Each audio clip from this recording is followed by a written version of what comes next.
Greetings and welcome to the 1/6 Scale Man probably presents another episode of You Know What It Is, man. It is Comic Book Talk with Friends on a Monday night. Your host, Leo Rockwell, for the 1/6 Scale Man YouTube channel. Do me a favor. If you are here, hit that like button, subscribe to the channel like this basically tells you to do. Hit that bell notification so you're always up to date to what we actually got going on over here on the channel. As always, man, thank you guys for being here. Oh, one other thing, again, right off the top, you know, we got to, always push this to let y'all know. I'm going to probably be saying it twice, a couple times here, man. But keep in mind that we are full-fledged on the Halloween initiative. Again, it started on August 26th. It runs until October 25th. Again, it is a way to make sure the kids have costumes for the holidays. So definitely make sure that you donate $1.99, 99 cents, $5, doesn't matter, whatever it is. Those donation goes towards making sure that the kids can have something for themselves. So thank you very much for that, man. We have partnered with the Salvation Army, our local school district within the area, and also within our local area. So we are going to be doing some things. Again, any contribution helps towards making sure that the kids can dress up like Benny. So definitely, man, thank you so much and everybody out there for doing your thing, man, and being here with us. Again, without further ado, got to bring the panel in there, man, because that's what it's all about, bringing in and making this discussion work. We got a group of incredible individuals in here. What's going on with y'all, man? How y'all doing today? What's up? What up, chat? Happy Monday. What up, fellas? Just got word, breaking news.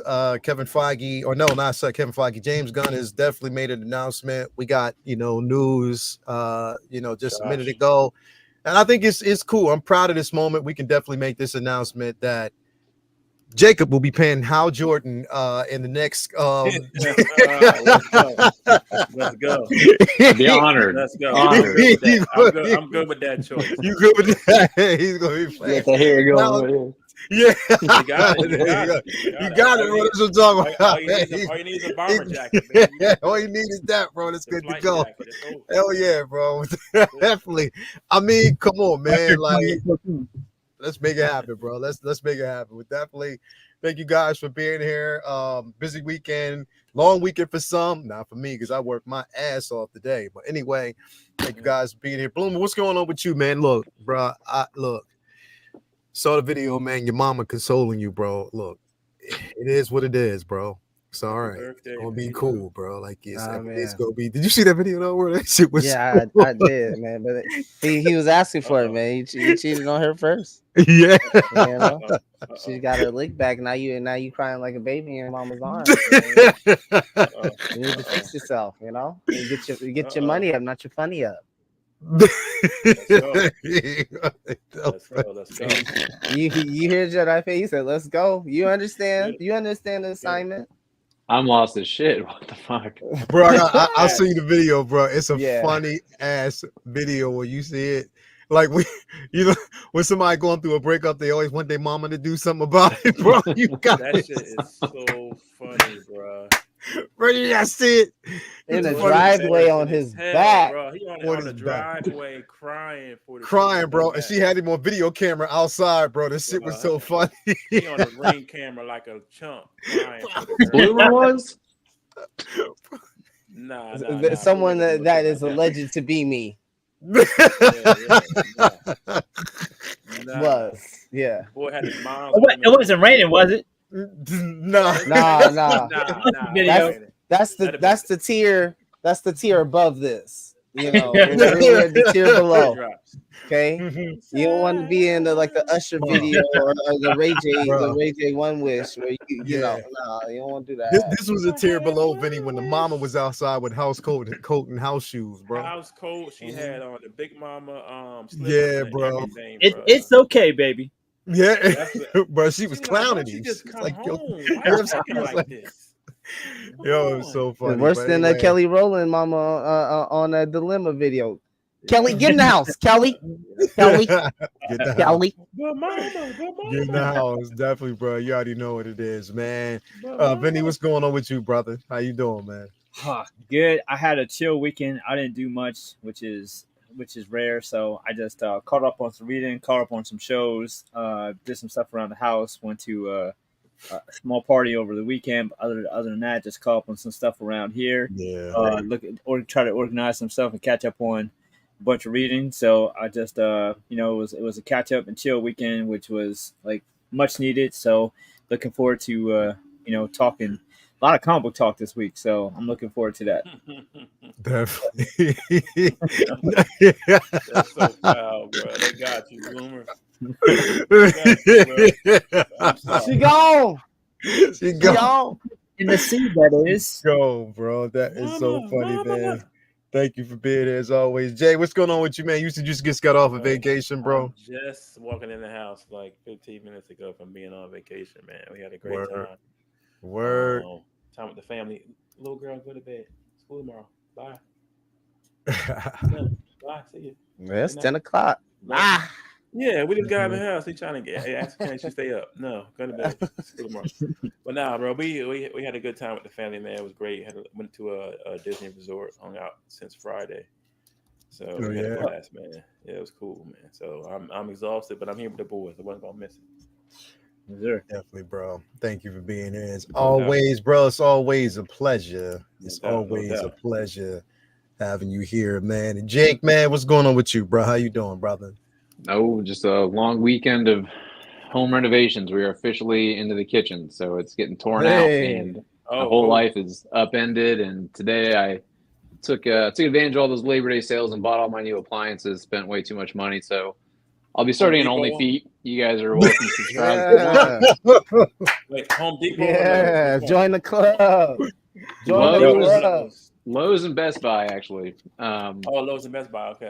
Yeah, but fuck me, man. That hit the pocketbook hard. I'm sitting here going, what figures can I sacrifice? Bro. So, exactly. Bro, I big boy moves. It's crazy, bro, because I have to go between, especially like building these shelves, I had to go between Lowe's and Home Depot. I had to go to Home Depot just to get the garage shelf. Yep. And I got to go to Lowe's to get the wood cut and also get the acrylic. So it's just like going between both spots. I keep telling you can get it all from Home Depot. You can't, bro, because they don't, bro. But see, here's the thing. It's cheaper to get the acrylic at Lowe's than it is Home Depot. Home Depot charges a net, bro. Like they do. So I have to go between these motherfuckers, bro. I don't know, dog. I got all my stuff from Home Depot. I had to measure it. Hey, Vinny, you see what I see in the chat, bro? I'm trying to keep it together. Well, I want to say happy birthday, Pedro Lopez. I saw. I'm trying. Bloomer, stop, Bloomer. I'm trying. Where's it at, bro? What do you do? What happened, dog? What happened, bro? Where's it at? Oh, who said it? Who said it? Where's Cornelius? Oh, feet over meat. Feet over meat. Them boys wilding out already. 8 minutes. Hey. 8 minutes. We can't even get to the 10-minute mark, y'all. We can't go back there. We can't go back there, bro. We can't go back. We ain't even make it. Hello. Continue, my brother. I'm sorry. We are talking about Meat Lantern today, so I'm sorry, Jake. I'm sorry, bro. Killing me. Y'all motherfuckers, man. Anyway, man. Thank you guys for being here, bro. As always, we're going to definitely dive into today's discussion. But before we actually do, man, I do want to actually talk about where we get the stuff from, everything that we are looking for. When we are looking for the greatest, the latest and greatest. Since we talk about comics, we might as well pull this up, man. We got to talk about Comic Relief, Comic Collectibles. Jake himself on the chat. I mean, on the panel itself, man. If you're looking for them comics, he got it. 1/10 scale, 1/12 scale. Anything you're actually looking for, hit him up. Especially those figures, those Batman figures are going to be coming through, flying through. So if you were looking for it, you can't find it through Sideshow. I don't know why y'all still looking over there in the first place. Hit up Jake. Everything waitlist. Hit me up. I got a new kitchen to fund. Please. Hit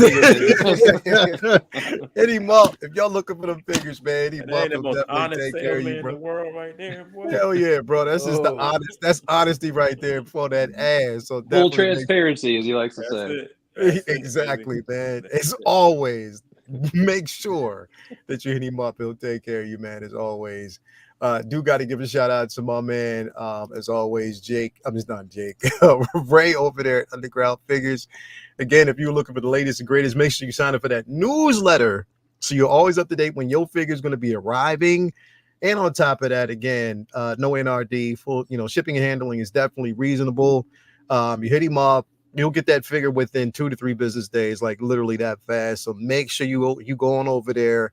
you tell Ray I sent you, and he'll definitely hook you up and take care of you, man. As always, I got to keep refreshing, as he always tells me to do, to make sure that the figures you're looking for are there. But again, more than likely, yeah, I wish he had I wish either you or you, Jake, or Ray, both Rays had it in and on the in arts, because right now I'm still waiting, just like everybody else. It's bullshit, bro. For your Batman? Yes. Come on, dog. That's like a Yes. year and like 6 months. 2 years. Wow. 2 years. Yeah, bro. We ain't gonna get into that because Let's get the Hot Toys one, man. It's good. It's a good figure. This is ridiculous, bro. It's just so ridiculous, but it is what it is. But anyway, make sure you head on over to Ray. Tell him I sent you. He'll take care of you. Also, you want to give a shout out to my man Ray over there at Hawk Wars Toys. Again, Taylor 2 Rays, proud sponsor of Summer Madness. That will be ending here in 2 weeks. So make sure you get your submissions over there at the Figure Flex Friday Facebook group. Again, you get not only just the figure, but you get the comics, stickers as well. He got all those grills over that you're looking for. So definitely hit him up and tell him I sent you, and he'll take care of you as always. And last, but certainly not least, Brian, we got to give a shout out to Brian Wong over there at Maju Case, Maju Space. I got the mono sitting here. Again, we got a whole bunch of people out there that are looking for some incredible displays. You hit Brian up and he will definitely take care of you. So again, you want to pose up your figures. Hell, if you want to even put like some of your CGCs and comic stuff inside of these displays, you can do that as well. Again, hit him up. He'll take care of you, man, as always. So yeah, just wanted to get that out. Now I want to pull something up here real quick, and before I do, let me say what's up to the chat. I got to say what's up to them folks, to see what's going on and how they doing out there, man. Who we got in the building with us? We got Malik Mabane in the building. What's going on with you, brother? WRNR, Real Negro Radio. WRNR in the building. Man. Thank you very much for being here as always, brother. Who else we got in here? You have to add that too. Jake, I hit you up on Insta. I hope you're good, bro. I saw it, man. I saw it. I'll get with you. Shout out, man. We got S Beam in the building. Thank you for being here. S Beam in the building. Thank you for being here. We got Ghetto Yoda in the building. We got Smiley in the building. Hello, what's going on with you? Who else we got? We got Cornelius in the building. Thank you for being here as always. Edar, Charlie the Unicorn is in the building. Thank you for being here. Amber Heard enters chat. We got Amber May in the building. What's going on with you? How you doing, Amber? She's asleep right now. Yeah. Who else we got in here? We got Mark P, Cornelius, ass. We got Renz Talentino. We got Dockinator, the Booty King in the building. He said Avengers versus Aliens went off, son. Definitely it did, bro. The ending of that book, whoo, Jesus, bro. It was. Anyway, we'll talk about it here shortly. We got Jay in the building. I have not read that yet, so that's cool. Bro, that fucking book. Bro, bro. Anyway, we got. Hold on. I'm trying to. We got my man Tijuana Mike, aka King Shirtle, in the building. Thank you for being here as well. Who else we got? Pedro Lopez. Look at Pedro, bro. Pedro. Thank you. Happy birthday, buddy. Happy birthday, Pedro, in the building. Happy birthday, Pedro. My guy, man. Pictures from his birthday party. Yeah, right. Can you send that to me in a 4K resolution? We got Cheryl Smith in the building. Thank you for being here. Mark P. Kane Carter is in the building as well, brother. Thank you for being here. We got Mark Lee, the Magnificent, in the building. Thank you for being here. We got Thomas Brown in the building. Ren's Talent. Tino is in the building. Thank you for being here. WR&R, you already know, bro. Thank you for being here, man. As always, such a good dude. Again, I'm going to bring this up real quick because we're going to discuss this, brief discussion about it, depending on how brief it is. That's this right here, man. It's ongoing war between Sony and Marvel when it comes to this particular character. I mean, it was some interesting comments that were made, starting off with the simple fact that, Kevin Feige feels some type of way, not really saying it openly, but feels some type of way about the simple fact that he and Marvel had intentions to ground Spider-Man with more of a grounded type of situation. Sony had other ideas, and they want to continue on with the multiverse with this particular character. Now, how they're going to do that, what they're looking to do, if they're going to continue to bring in Andrew Garfield and Tobey Maguire and other characters. Who knows? I don't know. There's so many different rumors out there with it. Also, the simple fact that it's like they are trying to strong arm Marvel when it comes to villains, not allowing them to use certain villains and just cutting it off, right at the door, bro. Like, nah, that ain't going to actually happen. Blue, I'm going to start with you, man. What do you... Is this something that potentially, like, again, what we know, I'm not going to say can hurt the franchise because, again, I think with all this noise, all this crowded noise, it only prolongs productivity as far as a script, as far as a movie going to production. There's always rumors about, okay, it's going to be going to production next year, or it's like nobody really knows. It's just like so much shit flying around. But I think this ongoing back and forth feud between Sony and Marvel only makes the shit worse. What are your feelings on it, bro? Let me go on the record in saying that the Sony stinks. Y'all stink. You only lucky because we was broke in the 90s and you got this shit.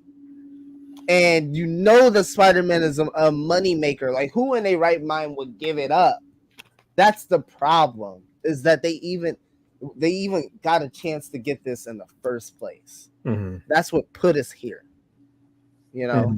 Regardless of the recession or loss of readership and all of the things that went into, the loss of revenue for Marvel back then. That's why we're here. And it stinks because we can't really get this sense of cohesiveness with this character when it comes to the on-screen portrayal of Spider-Man. Even in its own adaptation, when they really took on Andrew Garfield, I felt like that was their thing. Toby was a thing and they wanted to go for that, but I felt like that was like with Andrew Garfield, it was full Sony, go on ahead, like, this is our thing. We're gonna make our own Spider-Man situation. And they made one great Spider-Man film. And then they made a bloated monstrosity to follow that. And then didn't want to rectify it afterwards. Then years later, we're getting Venom and Carnage films. And those have been hit and miss, right. Especially that last Venom film was. Oh my God, bro. Hey, them products, them toys. All right. But anyways, I've really had a problem with this because there is sides of Spider-Man that I'm not sure if we'll ever get to see on screen because of the fractured nature of the tenants who hold the rights to Spider-Man. But I'm seeing a chat here right now that just had me triggered in the thought of how No Way Home ended, and it's setting up somewhat of a clean slate.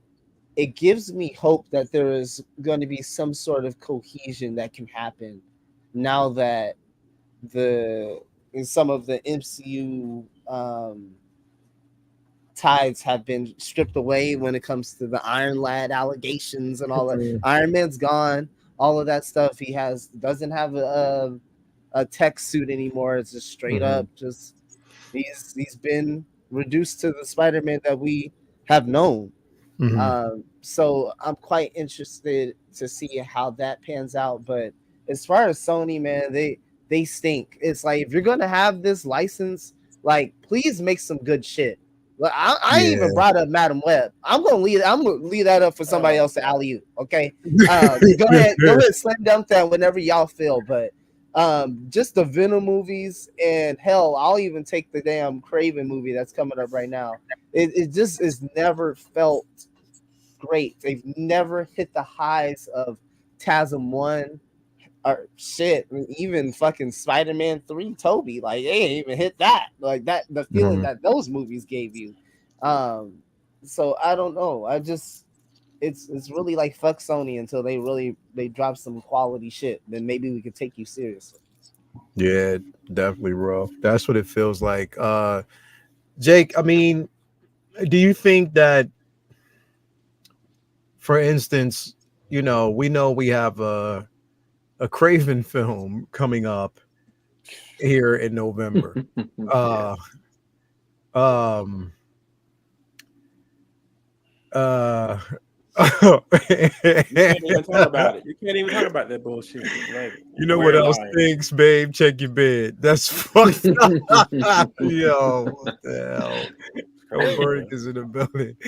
Jake, Crazy. but what I'm saying is, like, we got this damn Craven film coming up here in November, which literally franchise best or would have been a feature again because it was a chance for us to see a character on screen against Spider-Man that would have definitely made it more interesting than what we've already got. The previous iterations, no more, a Vulture, no more Sandman, no more, Green Goblin, Lizard. The lizard is something gone. Lizard and all that. Like this is something fresh. It would have been a perfect opportunity.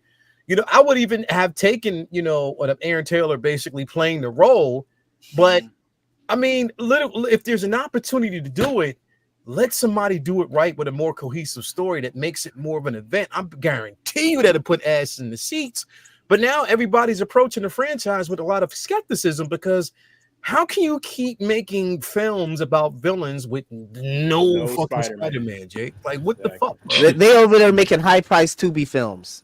Don't ask me because there is not a lot of logic going on at Sony lately, which is so weird. One, Alberticus, this is the first I'm hearing that you're a fan of the Amazing Spider-Man 1. I find that interesting. I don't know. That one just threw me off guard. It's not a terrible film, but I think it's far from the highs from Spider-Man. But either way, sorry. Yeah, definitely. I mean, comparative to the other film that they made, it was a better film than the second one. Well, yes, inarguably. These villain films, dude, I don't know. I think Sony is just burning away any goodwill that they have with their audience at this point. I was not a fan of either Venom movie. I begrudgingly watched the Let There Be Carnage movie. This third one, based on the trailers, looks like a complete joke. Madam Web, I did not watch. I won't do it. There's just no way in hell I'm ever going to sit through that movie. And it's got Sydney Sweeney in it, who, never mind looking at her, but in this crazy, it's an affront to my existence. That movie. that the crazy thing about Craven to me is that was kind of the last vestige of a great opportunity to mine a new Spider-Man villain we've never seen on screen. Do something like Craven's Last Hunt, whatever it is that you want to do. Craven's First Hunt. But yeah, here you have this villain who is going to hunt Spider-Man for sport because that's what he does. That's nothing we've seen really go on with Spider-Man cinematically at all. I actually think that aside from the mutation and the Spectacular Spider-Man cartoon, I really like that iteration too. They could have easily done something like that. Yeah. But I think they're just creatively bankrupt at this point because whoever the hell is making their decisions on how to go about these ancillary Spider-Man character solo films has just been completely misguided. I don't know how you don't have another Peter Parker going on simultaneously with the MCU version of Peter Parker. I mean, DC showing you can do it with Batman. I mean, you've got Pattinson, Affleck, and Keaton all on screen within 2 years of each other. I mean, different. What the hell's stopping you at this point of just doing another one? Just putting it out there, like it's an easy concept at this point. Yeah, you're burning through good characters. You're burning through. Well, I don't even want to call them good storylines because whatever storylines they've been telling are nothing like the comics. Yeah. And I lost my train of thought, but yeah, I don't know. I don't know those. Oh, but on the flip side, you've got Into the Spider-Verse. You got fantastic storytelling with Miles Morales.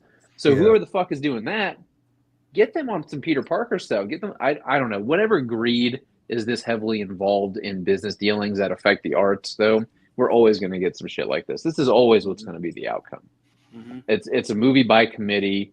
It's it's check boxes and nothing that's going to pull us in. Nothing that we had with the Raimi films. Those first two Raimi films, I still hold and contend are some of the best comic movies ever made. Yeah, true. Yeah, definitely. Cinema, actually. And I know we were talking about this. I know you're probably going to get into it a little bit, but I do think there is some credence to the argument that there's a deal going on with Sony and Marvel where they're not letting them use villains, because if you look at it, the Homecoming used Vulture, never in a cinematic movie before that. Then you had Mysterio, and then No Way Home comes, and you're just reusing all these past Spider-Man villains, which lends us to believe that maybe Sony isn't going to let them reuse villains that have already been done, and the only way they were able to do it was pull them from other universes. It's bad business. It is, bro. It's bad business all around. Like, there's no other way to look at it. And we, the fans, lose. We lose. Yeah. That exactly. Like, us as fans lose because they can't make a conscious decision to do things the right way. Which is really sad. Jay, Vinny, I'm gonna let you go last on this one. But Jay, I mean, again, like, I know you tend to give certain things some grace, even when Madam Web came out, you went to go see it for free. You said, I'm just gonna go see it and watch it just to get a night, so you went and you watched it. So you tend to give it grace. How long do you think that they can continue, like us, to give them grace in these films, bro? Because literally, like, Sony releases a film and unless it's across or Into the Spider-Verse or anything like that, there's no excitement. Like, there's really no excitement, not even much of a draw. Even like doing a red carpet preview, I don't see nobody watching, or even like there's no excitement or draw because we just are in a space where we can't trust Sony. Do you think this, like, that well is going to continue to run dry, and it's going to be one mishap after another, and people just going to be like, you know what, I'm done? And they're just already a joke. What do you think? I think it will, because Sony is being led by greed at this point. Like, I don't know if they're like almost at a bankruptcy level, and so they gotta be desperate and use all the known Spider-Man villains. Thank God we have at least Kingpin with Daredevil, and he also fights Spider-Man as well in the book. So at least they can't really take Kingpin from us. But if they could, they would. You know what I'm saying? So I don't know. I think the fans are getting fed up with them doing these greed tactics to make movies and get money, instead of trying to let Marvel at least do something with some of these characters that'll make everybody money, make everybody happy. So I don't know. I think their well is ran dry. Madam Web really dried them up. Like, oh my God, what a toilet flush of a movie. But right now you could tell that they're, as a company, they've been reaching. Really reaching at this point, man. And it's showing. I mean, we got a Wereline movie coming up. We got a washout Venom movie coming up. Like, we had a chance to have Venom in the MCU, and Sony blew it. So it's all about greed to me, man. And how far can you go with trying to do something creative with greed when greed is involved? Like, it's not going to turn out good for anybody, for the fans or for the companies, I think. And people, and a lot of the old school comic fans are going to really, I think, fall back from it. It's going to keep us from going to the movies. I mean, and my man that's playing Craven, he's a hell of an actor. Quicksilver, whatever. But Aaron Taylor. Aaron Taylor. I just feel that he's in a situation where, listen, I got to get paid. I'm sorry, fans, but I got to get paid to be Wereline. So, I mean, it is what it is, But I don't know. I think they're at their wits' end, man, because these kind of moves look like they're really just desperate to make films for the buyout, for the payout. I'm at my wits' end, I can tell you. Exactly. Yeah. That's what it seems like, bro. Vinny, like, because we always talk about this, bro. We had these conversations, like, we've given them grace with the first Venom. Second Venom comes along. It's just like, after watching that movie, I was like, yo, that it's in my head. I'm watching. I'm like, yeah, this is a piece of shit. But I need to finish my popcorn because I had that bucket in my hand. I'm not going to just pay for this shit. I'm not just going. Just leave. But we definitely give it grace. There's always a few of us that when we go, they're excited about it. I've never been excited even about the first film. I was not excited at all because it wasn't the interpretation that I wanted. And I think it's like, Tom Hardy, again, he's getting paid for it. Again, it's a paycheck. Of course, they're going to pay me to do it. I'm going to do it. Mm-hmm. But Vinny, like we're hearing, okay, so I always think about this. Marvel is, you can write a blank check and you can write this money to basically create a bigger theme park and add-ons for like your Marvel campus, whatever. You're trying to expand that. You're putting so much money into this, but again, and we know that's their bread and butter, but it's like, bro, a long time ago, they could have actually put up the money, literally. If you have enough money to basically buy Fox, to buy them, exactly. You know what I mean? Then you could put up this money to get that character back. And I know it's just like, even, Stan Lee and individuals who basically made this decision, like, are in their graves, like, fuck, what did we do? But I mean, it was the only way to keep, and it was a smart decision back then because it kept everything afloat, and we're having these sorts of conversations.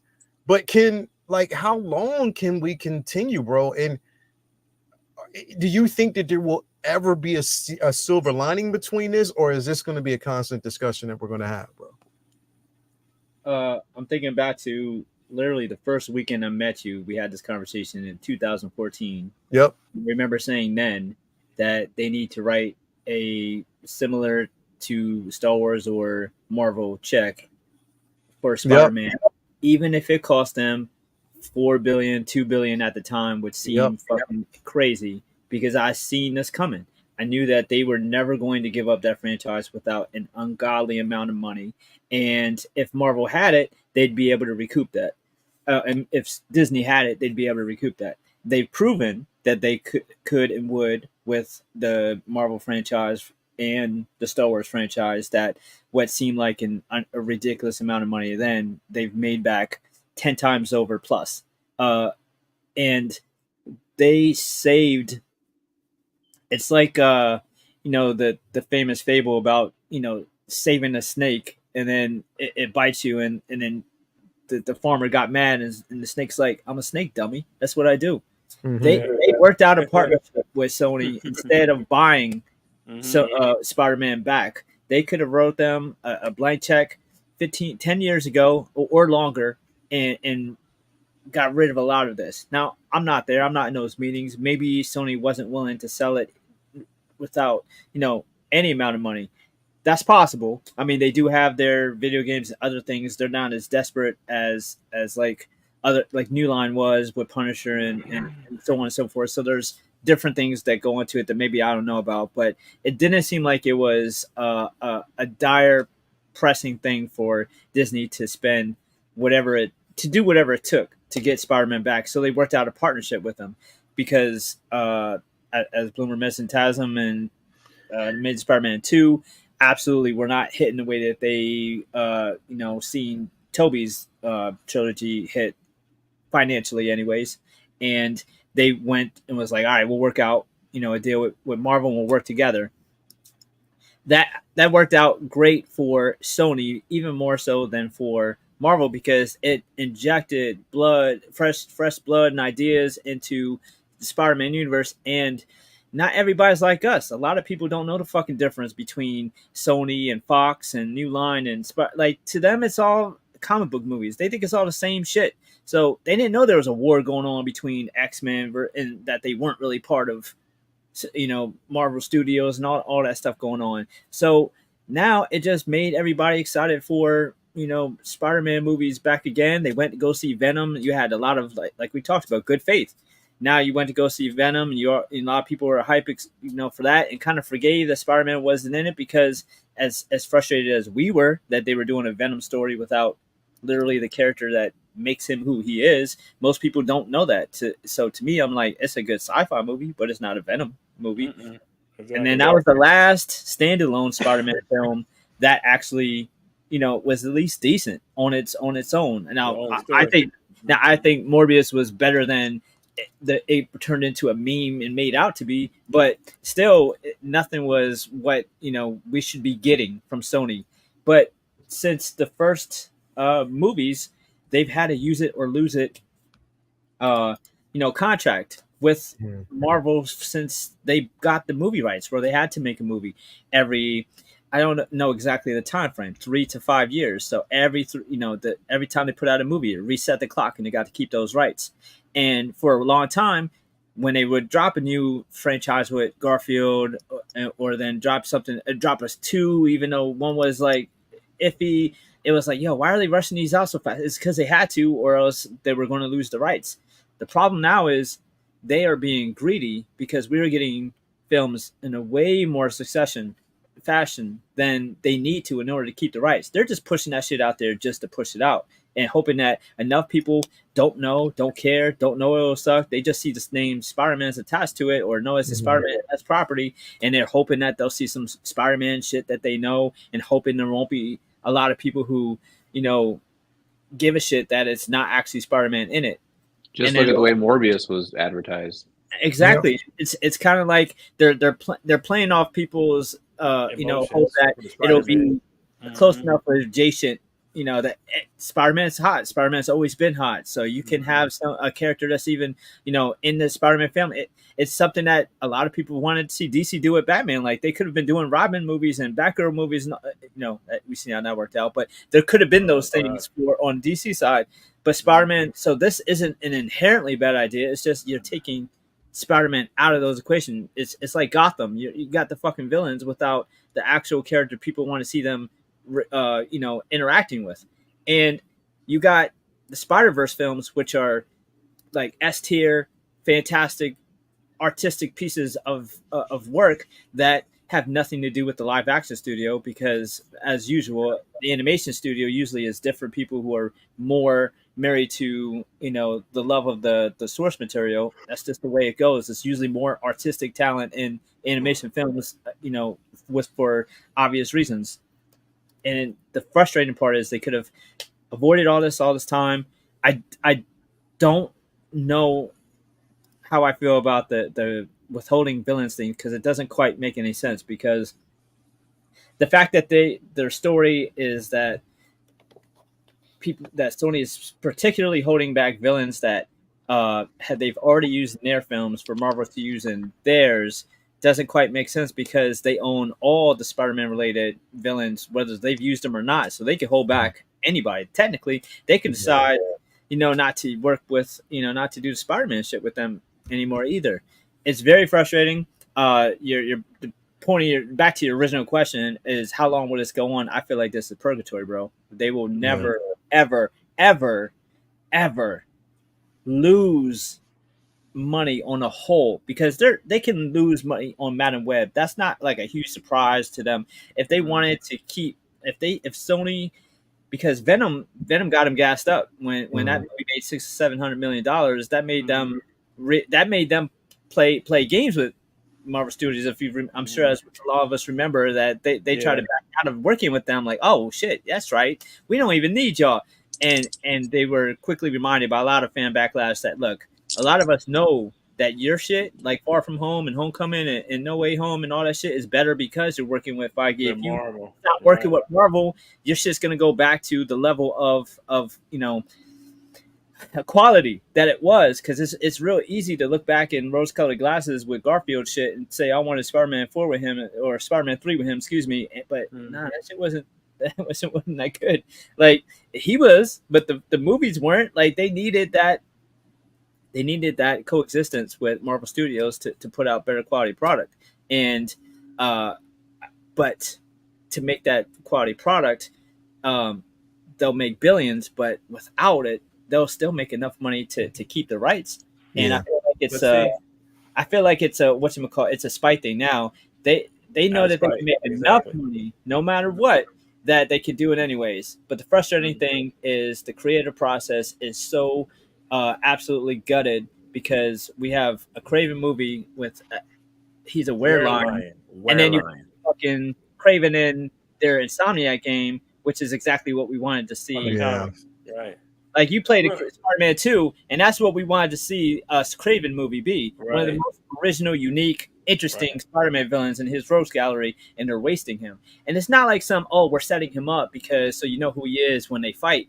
We're never going to see that. We're never going to see Spider-Man. We're never going to see Venom versus Spider-Man. So you were doing all these solo films, and it's not even leading up to to tie. It's not. I could see if all these solo films were like each of the Sinister Six, and it was building up all towards a big Spider-Man versus Sinister Six movie. That'd have been dope. I'm sure that was the original plan at one point. Because they teased it. They teased it in Garfield's second movie, with Goblin with Harry in the basement. You know what I'm saying? You saw the stuff for Sinister Six, and they never went around to turn back around to even go there. So it's like Vinny was saying, it's like, bro, I don't even understand that shit because it's like, okay, you have all the power to get rid of Spider-Man's, to take all the villains from Marvel if you want to. Mm-hmm. But yet you let them use this particular ones, and then well, if we use it, you can't. What kind of bullshit? Like it's like some weird stingy kid on the playground. You know what I'm saying? Like, you can look at my toys, but you can't touch them. Like, what the fuck? So, bro, you know what? The crazy part about it is you're telling better stories with your video game line. Right. Yeah. Than you are with any type of live action property. Mm-hmm. Like you're telling better stories with your animation than any live action property. Exactly. And it's like if these writers are able to do this, what's given, and it's like, yo, you should, if anything, you should be trying to like really poke their brains. Like, okay, what formula? We're looking at this particular formula. What can we do? To again, because at this time, like you said, Vinny, all they're doing is looking at money. They're not looking at continuity. They're not looking at a good story. They're not looking at how well you can tell a cohesive story with these particular characters that are giving, how we can bridge that gap. We've been making promises. How long have they been saying that on every type of press junket, eventually Spider-Man is going to meet Venom? Fuck, the third movie's out. It's over. It's over after this. It's over. So what you going to do, have like a little quick Tom Holland, cameo, which I'm pretty sure he doesn't want to fucking do. No. They'll reboot Venom just like they did. We're about to have Secret Wars, and they ain't got shit to do with Venom. It's all a joke, bro. It's all a joke. And the frustrating part is like they have all this energy on trying to work with Sony to like, we want to do, we want y'all to use him as like a grounded character. We want to use him as multiple.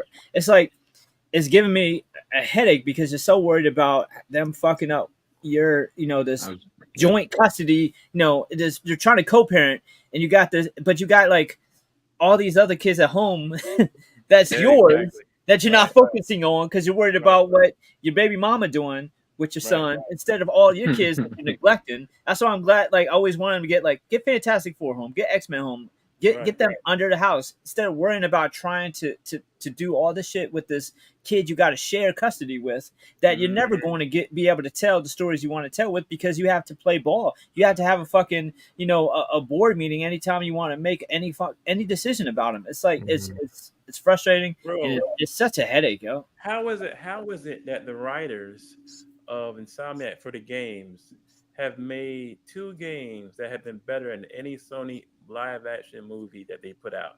Even the side missions stories are better than what Sony's putting in the theaters with these Spider-Man characters, bro. Like, Sony's tone deaf, man.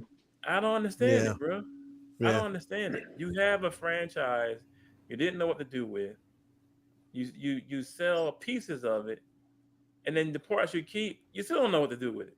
I just it's frustrating, man. Bro, because Insomniac and the video game line itself is more so the main course for them. Sony's been doing this with their VGM line, their video game line, for the longest time. These movies are just like appetizers, finger food for them, because there's basically extra money that they can contribute towards everything else. So they don't give a fuck about the franchise at all. You can tell they're not putting the right people in there. No. These Spider-Man games have been better than anything they put in the theater, bro. Which is why every time they bring up live action Miles, I'm like, yeah, right. We're just gonna fuck them up. Why y'all? Not by y'all. Exactly. Why y'all rushing Miles? Listen, Get the guys from Insomniac to write your Even though Insomniac Killmonger Miles in this second game, I mean, it's they just that's every I'm trying to forget that. They Killmonger Miles, bro. Yeah, like come on, man. The hair, come on, y'all need to stop. That hairstyle does not exist. That suit needs to go by next game. I do not want to see that shit. And then, you know what? They're hearing us talk shit. You know, they're gonna be like, "We heard you want this. Here's another colorway." Yeah, right. Love it. Again, they got to get it together, bro. Because even Tom Holland himself was like, "Yo, if it's not a decent script, it's a wrap. I'm only coming back if it's a really, really decent script." Right. And Kevin Feige, he tried. And if the statement that Kevin Feige made was, and how he tried to clean this up, which was funny as fuck. I don't know if y'all read this shit, but he was like, when we said that Spider-Man was going to be more, street level grounded, we're not saying it won't still have like an extraterrestrial vibes. It doesn't mean it might be this world or whatever. I'm like, what the fuck are you saying, bro? What sense does that fucking make? That is not grounded. That is not grounded at all. Like, what the fuck are you saying, bro? Like, look, man, he's gonna be stopping burglaries at corner store bodegas, but it don't mean that he's not on an occasion gonna go up to space and fight Thanos. Like, it's gonna be with the Beyond. That goes back to Feige trying to control some shit he has no control over. Like, they're at Sony's mercy. So focus on the shit y'all can focus on. It's Spider-Man. I get it. I mean, we all want Spider-Man more, we all want dope Spider-Man content. But at this point, the only thing I can count on, like, reliable for Spider-Man content is the Spider-Verse joints and the games. When it comes to Hollywood, it seems like it's all just Hollywood accounting and write-off for them. Yeah. Well, speaking to Doug Guido's comment, I mean, that right there just speaks to Sony's mind frame. I mean, they have two successful Into the Spider-Verse films because of Lord and Miller, to be honest. Yeah. And they don't feel the need to keep them around. They think that people are just going to show up for the third one with or without them. You know what I mean? Like, that's their treatment of their creative talent. That's what they do. They did it to Sam Raimi. Did it to everybody involved with the Garfield films. They just feel like the IP is all that matters. People see the name Spider-Man, and they don't really care. And not gonna lie, they have a point. Those movies make fucking money, and it's not making the money it could be making if it was actually good. I mean, since Venom, they've been making less and less. So you'd think that they'd be paying attention to that, but they're not. They're taking all the wrong cues. Those films made money because of the casual fan. The casual fan is not reading the Spider-Man comic book. No. You know what I'm saying? So they made money off people that don't have a clue of who Venom is. The cinematic universe is their source material. Exactly. So that's why they made all that dough. Because, I don't want to say that word, but idiots have stopped reading. So, the reading rate has gone down as far as when any kind of tangible media, you know what I'm saying? So their Pictionary dictionary is a cinematic universe. They don't know. So that's why they go see the shit. It's like that's why Venom was so popular, I think, at the box office. I think people were expecting and hoping for a Spider-Man, and they didn't get it, and then sales declined on each subsequent release. Right. Yep. Yeah, nah. Bro, like, again, they have decisions that they need to make, and if they continue to make the wrong decisions, bro, they're going to alienate the fans to the point where it's not going to be a trustworthy situation. No. You know what I mean? Sony can only do this for so long before people just like, you know what, fuck it. They have great power. They're not using it responsibly. Ooh, definitely, easy, bro. Easy, Uncle Ben. Easy.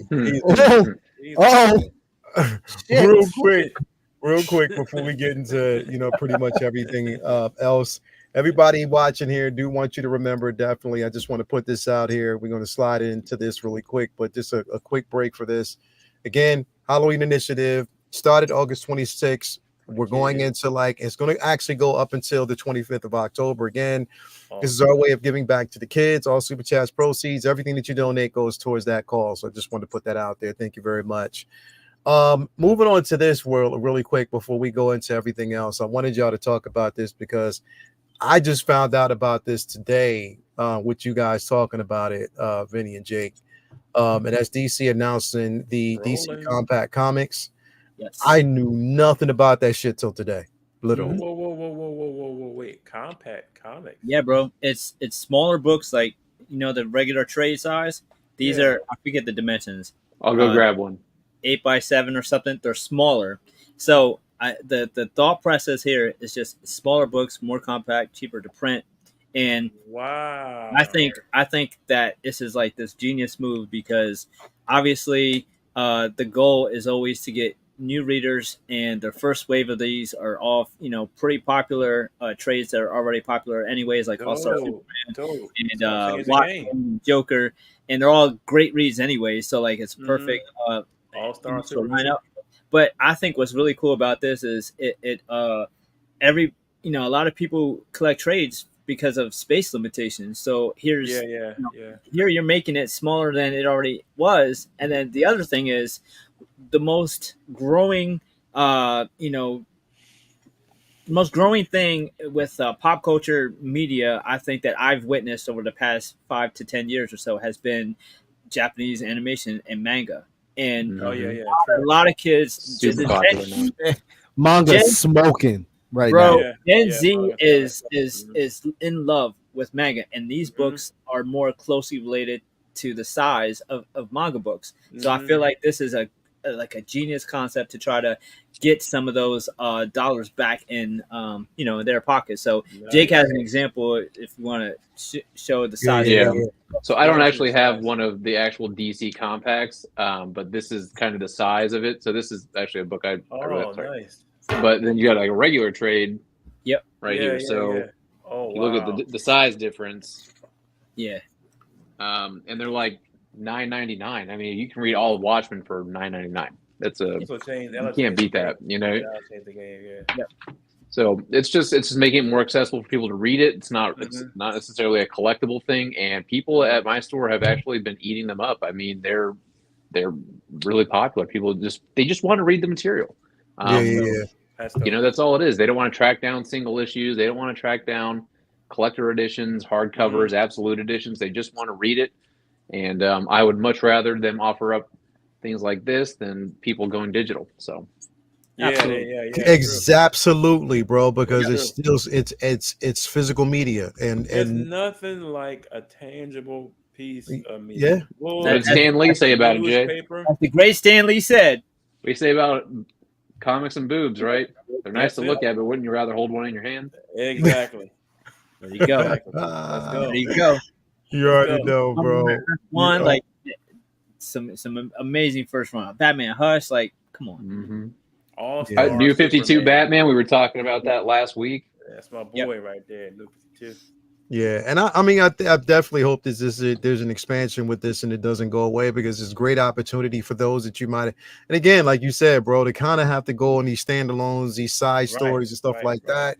It's just way too much, and you end up spending more money, and that's a detractor for like new readers that are actually going in. Like when they're like, "Yo, I got to get this, I got to get that," bro. Like, get the fuck. This is definitely a dope idea. Pivotal books are always going to be these offshoot Elseworld stories, like All-Star Superman. Plus, trade paperbacks are very, very rarely ever like on sale in brick and mortars. Like there's sometimes they're on sale on Amazon or online, but you go to in like a Borders or a BAM or whatever in like regular stores, and trade paperbacks are very, or even brick and mortar local comic book stores, the actual trades are very rarely ever cheaper than retail unless you go to a con or something like that, or they're trying to unload them. So at they're like pre-owned. I mean, I get pre-owned trades all the time. I mean, I always sell them for less than retail, but yeah, you're right.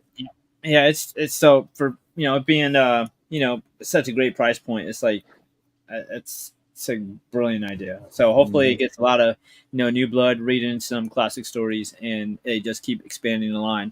So hopefully Marvel steals this idea too. It's a great idea for comics in general. And I agree. Yeah, sometimes there's way too many bells and whistles with a lot of the big trades and stuff like that. I don't always. That's why I get a lot of the compendiums, because I don't want like a whole bookshelf just for one like 50 comic run story. I want something compact. Like that's the whole point I want to be able to throw it in my backpack if I'm going to the park or the beach or whatever, be able to read instead of and having just to read it nonstop instead of having to go back and and that's the whole thing, bro. Like that was my point. The compendiums are definitely good to read a complete story. To have something like this that can continue on such a smaller scale, still you're reading the story.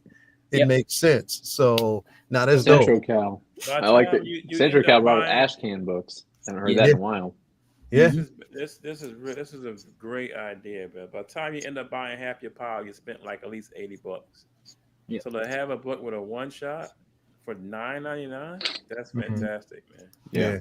Especially for something like Watchmen, where like the hardcovers, I mean, they $30 to $50 every time you look, you find them. Mm-hmm. Yeah. Mm-hmm. That's the truth, bro. True. It's definitely a good ass idea, man. Again, if you're looking for it, you can go to this site, gives you more information and put on it. So definitely you want to read it. This right here, man. I know y'all haven't read it. Me and Jake, we've read it. This first issue, bro.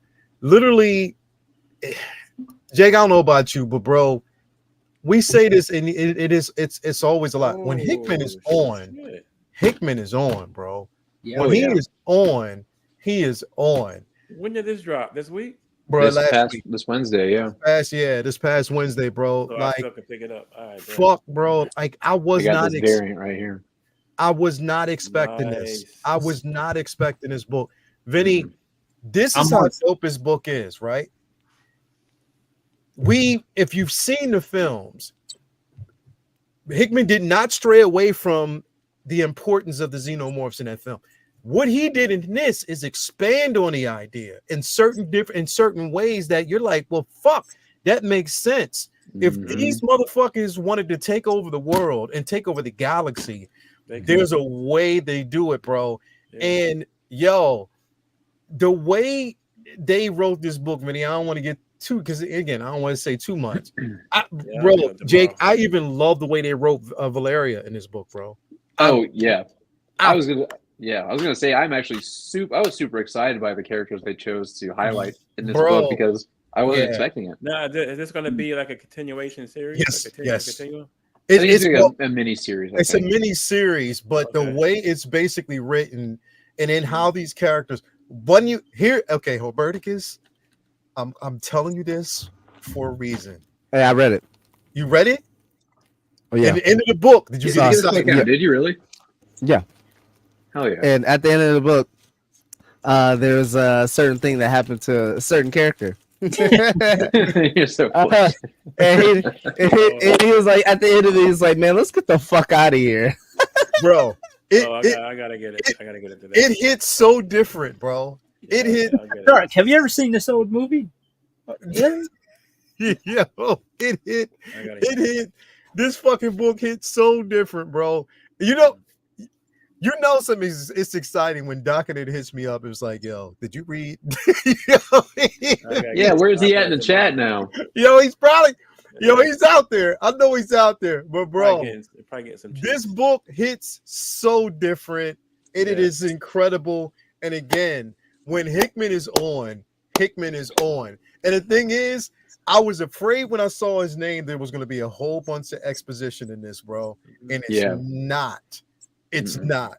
It's not. It's to the point you don't have to worry about all this choppy shit. It's to the point. Full long pages of just nothing but text. Yes. Yeah. And bro, that first sequence when those people from a certain African nation. Okay, so you did read it. I thought you were blowing smoke for a second. No.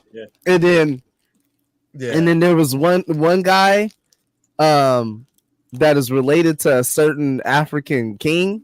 Yeah. He did a move where he literally just shredded like 3 of the motherfuckers. Just like, pop, pop, pop. Bro. Yeah, I gotta hit that shit was crazy.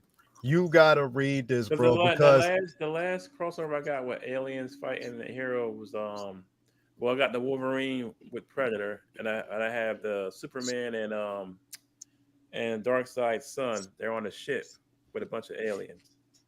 Yeah. This was a couple of years ago, but it's better than that. It's better than that. I would tell you that right off the bat. It is way better than that. It is way fucking better than that, because the thing is, the characters like Jake said, the characters that they selected for this motherfucker, Mm.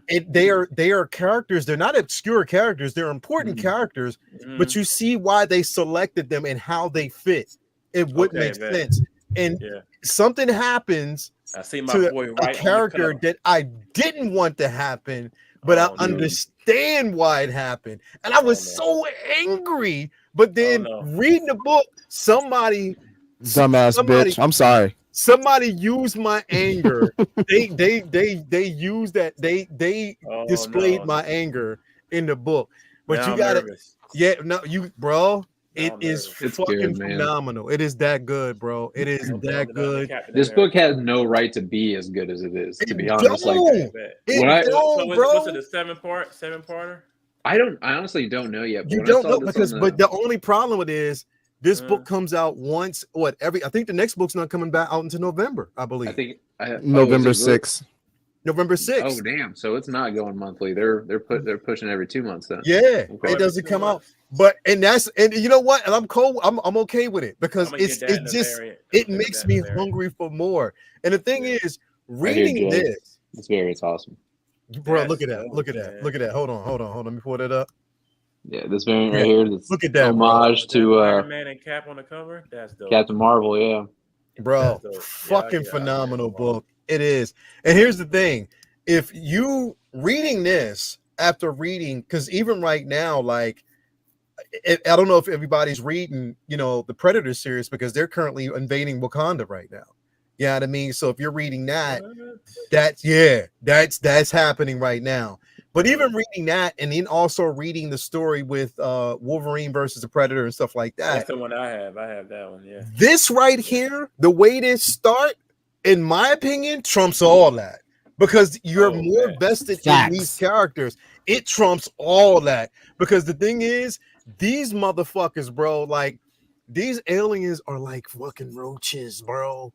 They're roaches. There is nothing that you can do. Bro, nothing that you can do, literally. Wow. And the use, and Jake Oberticus, the use of the character in the end was something that we did not see coming. And how they used one particular fucking character. No way. Get out of here, bro. No way. No way. I knew it was right, and it was like, hey, I'm to look at it again. This thing is from there. This thing is from there. Yeah. Why not? Why not? Dude, and I saw people trashing that online too. They're stupid. They're stupid. Come on. They're dumbasses, bro. But they're dumbasses. Dude, I absolutely. They don't wash their underwear. They don't even wear it. I can see this being a classic book, man. Hickman wrote this so intelligently because he literally just lays out for you in perfect, succinct, but enough detail for you to just be like, yeah, that's exactly how this would happen. Yeah. How would they invade a planet? Boom. There's the plan. This is how they would do it. That's how they would do it. And like I said, I love the character selection. I love Rivic's art. I know it's not everybody's favorite. I love it. Bro, I love the fucking art, bro. Yeah. I love the fucking art, bro. So like it is so painterly. I've always loved Rivic's art. But it's just Alex Ross ish. A little bit, yeah, the paint, bro, I've always loved.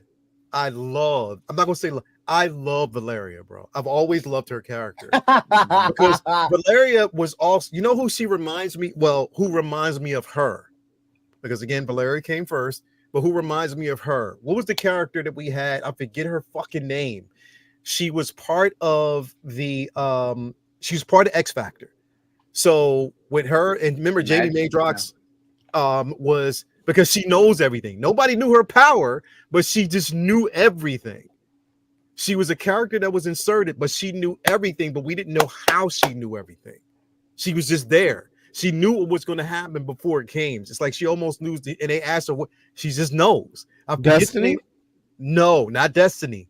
It was she was actually part of the X Factor run when it was Jamie Madrox, Strong Guy, Monet, and who else was with them? It was it was a couple of different characters that were, but she reminds me, but Valeria's level of intelligence is just fucking phenomenal, and coming up with the plan is just anyway. I don't want to go through anything too much. Get the fucking book. You have to wait until November to get the second issue, but this shit is already starting off because again, like I said, we know how not Bendis, Hickman gets sometimes. There's a lot of exposition in his books till we get to the point. Nah, he said, fuck that. Let's start. We started from the very beginning. From the very beginning, and it just kept going. And this is what I definitely love about it. It is incredible. If anybody read, I don't know if any of you guys read Avengers Twilight, which literally just finished up like a month ago. Yep. Did you read that? Yep. Yes, I did. This almost feels like a spiritual successor to that. Yeah, it almost feels like it takes place in that same timeline, in that same world. Like it's just, especially from what we got with Twilight with Cap and Tony and Tony's son. Like what we got from that, it feels like it's just it was leading. It felt like that one was a precursor to this. Because exactly. In that book, the only thing that we don't actually see, that the only thing that they replaced from that book with this book was we don't see Miss Marvel, we see Captain Marvel in this particular book. So that's the replacement between those two. But fucking bro, Hickman killed this, bro. Yeah, like he did. Definitely did. Jay, did you ever check out Avengers Twilight? You gotta check it out, bro. It's kind of like Marvel's Kingdom Come. Yes, that's exactly the perfect example of what that book is Marvel's Kingdom Come. The way it starts and the way it ends is so fucking phenomenal. Even the way it ends with you gotta read it, bro. You just this. I can go tomorrow. I put that on my list for my boy. I'll grab him tomorrow. Yeah. Good and bro, the dope part about the Twilight and how that ended, bro, was against Jake, something that we didn't see with a character and how they wrote her arc, and she just came out of nowhere. Oh, I think I know who you're talking about. The Ring. Was it The Ring? Remember, it was the character was there. She was always there, but she was inside of the ring. Oh shit! I forget. Yep. Yes. Remember that, bro? Yes. I was like, I didn't see that shit fucking coming. I'm like, what the fuck? Like, really? Yeah. Oh, dude, y'all got me because I thought you talking about the little girl from the Cosmic Cube. No. Oh, okay. It's another character, bro. It's another character. Yeah, that you would never. Yeah. You would never expect her. You would expect her to be in the book, but not. Well, no, you don't. Not the way they wrote it, because she wasn't seen through the entire series up until this one moment. Oh, and especially if you didn't read, I want to say it was Bendis. No, it wasn't Bendis' Iron Man. It was the Iron Man run before that. Yeah, where that relationship first kind of even really became a thing. So, I don't want to spoil too much. But it's a really fun read. It's a fun read. And here's the thing: are they on now for that? Oh, they finished. I think they finished it already. 6 or 7 issues. They've got it in trade now. I can buy the book. Okay, I can buy the big one. The trade's out. Okay, bet. All right, so I'll grab that.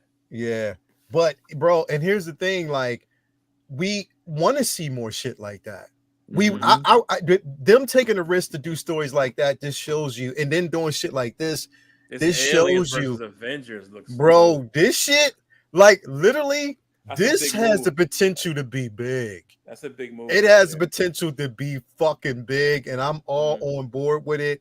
They are killing it, and then it's smart as fuck that they did this after Aliens Romulus, bro. Right on time. And it's smart to give it to Hickman because, dude, Hickman can write sci-fi like a motherfucker. Bro, the way he wrote this book, I am telling you, it's chef's kiss. And this is only the first one. It's only the first fucking book. That's how phenomenal do it is. 7, bro. Do at least 7. Give us a good number. I don't know, but as much as I don't like the long wait, I'm okay with it because I'm just excited, and it just lets me know that if they're taking their time to release it the way they are, that means that they're cooking something. Yeah, if you had the patience to wait for Doomsday Clock, you'll be fine for this. Yeah, you'll definitely be fine for this. Dude. You'll definitely be fine for this. Man, that was awful. Yeah, well, yeah. Anyway, again, everybody out there, please check it out because it is definitely worth everything, man. It is. And Doc is right, dude. They did their homework. They got me going tomorrow. I'm going. They definitely did their homework on this one. Vinny, you can come back in because right now we are actually moving on to this particular guy right here. Again, Bendis, Brian Michael Bendis. We're going to talk about him. He is the the writer's choice of the week. So we're definitely talking. Y'all was wondering why Benny was out. He's like, I ain't trying to listen to this man. shit. So at the end, right. We didn't give anything away. We didn't give it away. We ain't giving nothing away. We ain't talking about it. I'm gonna get it tomorrow. So when I get it, you're gonna get it before I get it. I'm getting it tomorrow. So so Vinny, you know what that means? If you get it, don't jump in our chat. Don't get in our private chat on because you know Jay's gonna spoil the fuck out of it. You already know that he's gonna spoil it. So mute the chat for a couple weeks. Tomorrow. Don't spoil it. Yo, don't spoil this shit, bro. I'm gonna show pictures and everything from the book. No, don't spoil it. Don't spoil it, dog. Don't do it. So, Vinny, I know like this was basically on a list that you write. We wanted to talk about writers. We're talking about Bendis here, bro. Like again, everybody, you know his work, man. Again, from Dark Avengers to Miles to like literally, again, Bendis. Dark Avengers. This is crazy. Dark Avengers was my bro. That whole and the whole Siege run, everything that tied in, it was my shit. It is my shit, hands down, bro. Yeah, very good book. I got so much to say about Bendis. Yeah, so bro. Much. Definitely, bro. Vinny, you want to start us off, bro? I mean, you had this on your list. So do you want to start us off, and then like you could just throw a Hail Mary to Jake. What's your thoughts, bro?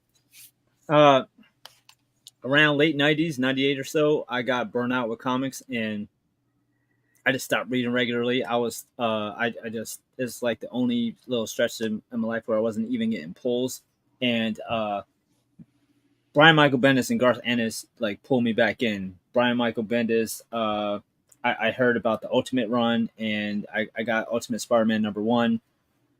I was absolutely blown away, and I had to read more. I couldn't get enough, and I heard from someone about Powers. So I picked up Powers, bro. And I've been recommending Powers to people for over 20 years because all the success Invincible is having right now and The Boys is having right now, to me, that was Powers 20 years ago, but they never had the opportunity that those books had. It did great, had a lot of success as a comic, but they had a show on fucking PlayStation channel. Like, it was low budget. It wasn't very good. I wish they would have got picked up by Amazon the way The Boys and Invincible did, because I even wish it would have been animated. But I strongly implore everybody. Of course, I don't need to tell you about Ultimate Spider-Man. Everybody knows Power and Responsibility. Get that trade if somehow you never read it. Get that trade. Then get this. Who Killed Retro Girl by Image Comics. Powers, get this trade. Now, these are, I have all the singles of all the Powers comics, but I pick up trades because this story was so good. I like rereading it sometimes. But Michael Avon Oeming and Brian Michael Bendis absolutely crushed it. It's one of the best independent books you've ever read, and it's super edgy and adult. So all the stuff that people love about Invincible and Boys, it's all stuff they were doing a long time ago with the Powers comic. And then I went on a run of like a lot of his indie stuff. Like I picked up Jinx. Jinx is one of my another one of his indie books that he did. There's Fire. These are all independent books that he was doing. Torso. He did so many great non-superhero comics. Goldfish. Goldfish is an incredible crime graphic novel. Total Sellout. So all these are great non-comic book Bendis books. And then, of course, we know what happened once he started working with Marvel. Proper, not just Ultimate Spider-Man. They brought him on Daredevil. They brought him in on Avengers. And then at some point, virtually every fucking book that they've ever put out, Brian Michael Bendis has been part of. I mean, we're talking Alias. Alias is phenomenal. Like, of course, we know from the Netflix show, but this was an amazing project with him and Michael Gaydos. Daredevil, which following Kevin Smith's run, he had a legendary multi-year run. and did what many writers never ever do. Stayed on a book for years, not just like for 6 issues, not for just a little arc, but for years and years and years. And then New Avengers, and this was the disassembled storyline in which he took over and killed off Hawkeye and made a new team with Wolverine and Spider-Man and Ronan and introduced Sentry to the team, revitalized the Avengers. Avengers was kind of like Avengers was not an A-tier comic at the time. It was, everybody knew about it, but people weren't fucking buying it. This made it a must read, week after week after week, because again, going back to his consistency, this motherfucker, whether you love him or hate him, he showed up daily. Employee of the Month award for a fucking attendance. And then New Avengers. So he did a spin-off book. That book was incredible too. Fantastic artwork with Michael Deodato. An interesting lineup with like characters like Thing and Luke Cage leading the team. Those comics were phenomenal. This is all during the Shield run, the Skrulls. You had so much going on. House of M, which obviously, I mean, they're all like, your fucking home runs. And these were back to back. I mean, it's an insane run. Then since Secret Invasion, not the yeah, we are. Yeah, we are. There was no secret Sage for eye patches in this one. This is some other shit. Siege, all new Age of Ultron, Civil War 2. Like, this motherfucker did not miss for like a decade. At some point, I feel like there was like an oversaturation. It's one of those things like we always see in every pop culture medium where I feel like people see someone winning too much or push too much, and then it's like they turn on him. And I feel like you combine that with him probably overworking and taking on too much himself, and it led to like a decline in some of the book's creativity and writing in some cases. But for the most part, this man put out an impeccable run of well-written, and almost every single book that I've mentioned, from his indie stuff to his Image stuff to his Marvel stuff, going forward to his future DC stuff. One of the most interesting things about him, besides his work ethic, his work rate, his productivity, is he almost always pairs himself with interesting artists who aren't the everyday artists that you always see. Like, we're talking like names like Michael Gaydos, like Mike Deodato, Michael Avon Oming, Olivier Copiel. Like, he has this knack for working with unique artists and putting out unique books as a result, and combining that with his like incredible storytelling style of dialogue heavy, almost Quentin Tarantino like heavy dialogue interaction scenes that are unique to his. Many artists have a particular style, the way that they draw. Not many writers, you can look at a page and tell from the storyboard who wrote this. The Talking Heads is like a Brian Michael Bendis staple. Some say he overuses it, but I feel like he uses it in such a unique and creative way so often that it makes for like very, very unique storytelling that is kind of his staple. Mm-hmm. And his big ideas, I think that's what sets him apart from everybody. The fact that his dialogue is usually very great and very readable, and his big ideas are usually pretty amazing too. So it's like you have Macro and Micro combined, and that it set him apart from many of his peers, and has made his his legacy stamped in a way that many others will never be able to say. Like, he has made such a mark on the industry in relatively short period of time, and I think it's overwhelming the amount of content that he's put out in the past 20 years over the course of independent books, Marvel books, and DC, which he's done a lot there too that I'm not as familiar with as I am with his Marvel and Image stuff. But like he's been given that moniker like the modern Stan Lee and stuff like that. And it's if you've kept up with his stuff over the years, it is very, very obvious why he's been such a beacon of content. It's just insane how much stuff he's had his hand in, and on such a long and consistent basis. So Brian Michael Bendis is absolutely one of my faves, and I just love reading this stuff, and I have for years. And you know, I'm always looking forward to, you know, what he's doing next. You know, so there you go. That's my take on Bendis, man. He's definitely somebody worth a shout out on the show for sure. Definitely, bro. Appreciate that, man. It's a whole lot, but it's everything that you said is definitely on point. I know, Jake, you know, you wanted to alley oop on this conversation, but you know, you're you know, you put that head back, you like you got All right. Ain't fixing the head. All right. It's story time. So first off, Vinny, I wholeheartedly agree with everything you just said. But I want to take you back 20 years. Okay. Now, for some people, that's a long time. Some it's not. For me, I was a 15-year-old kid, right?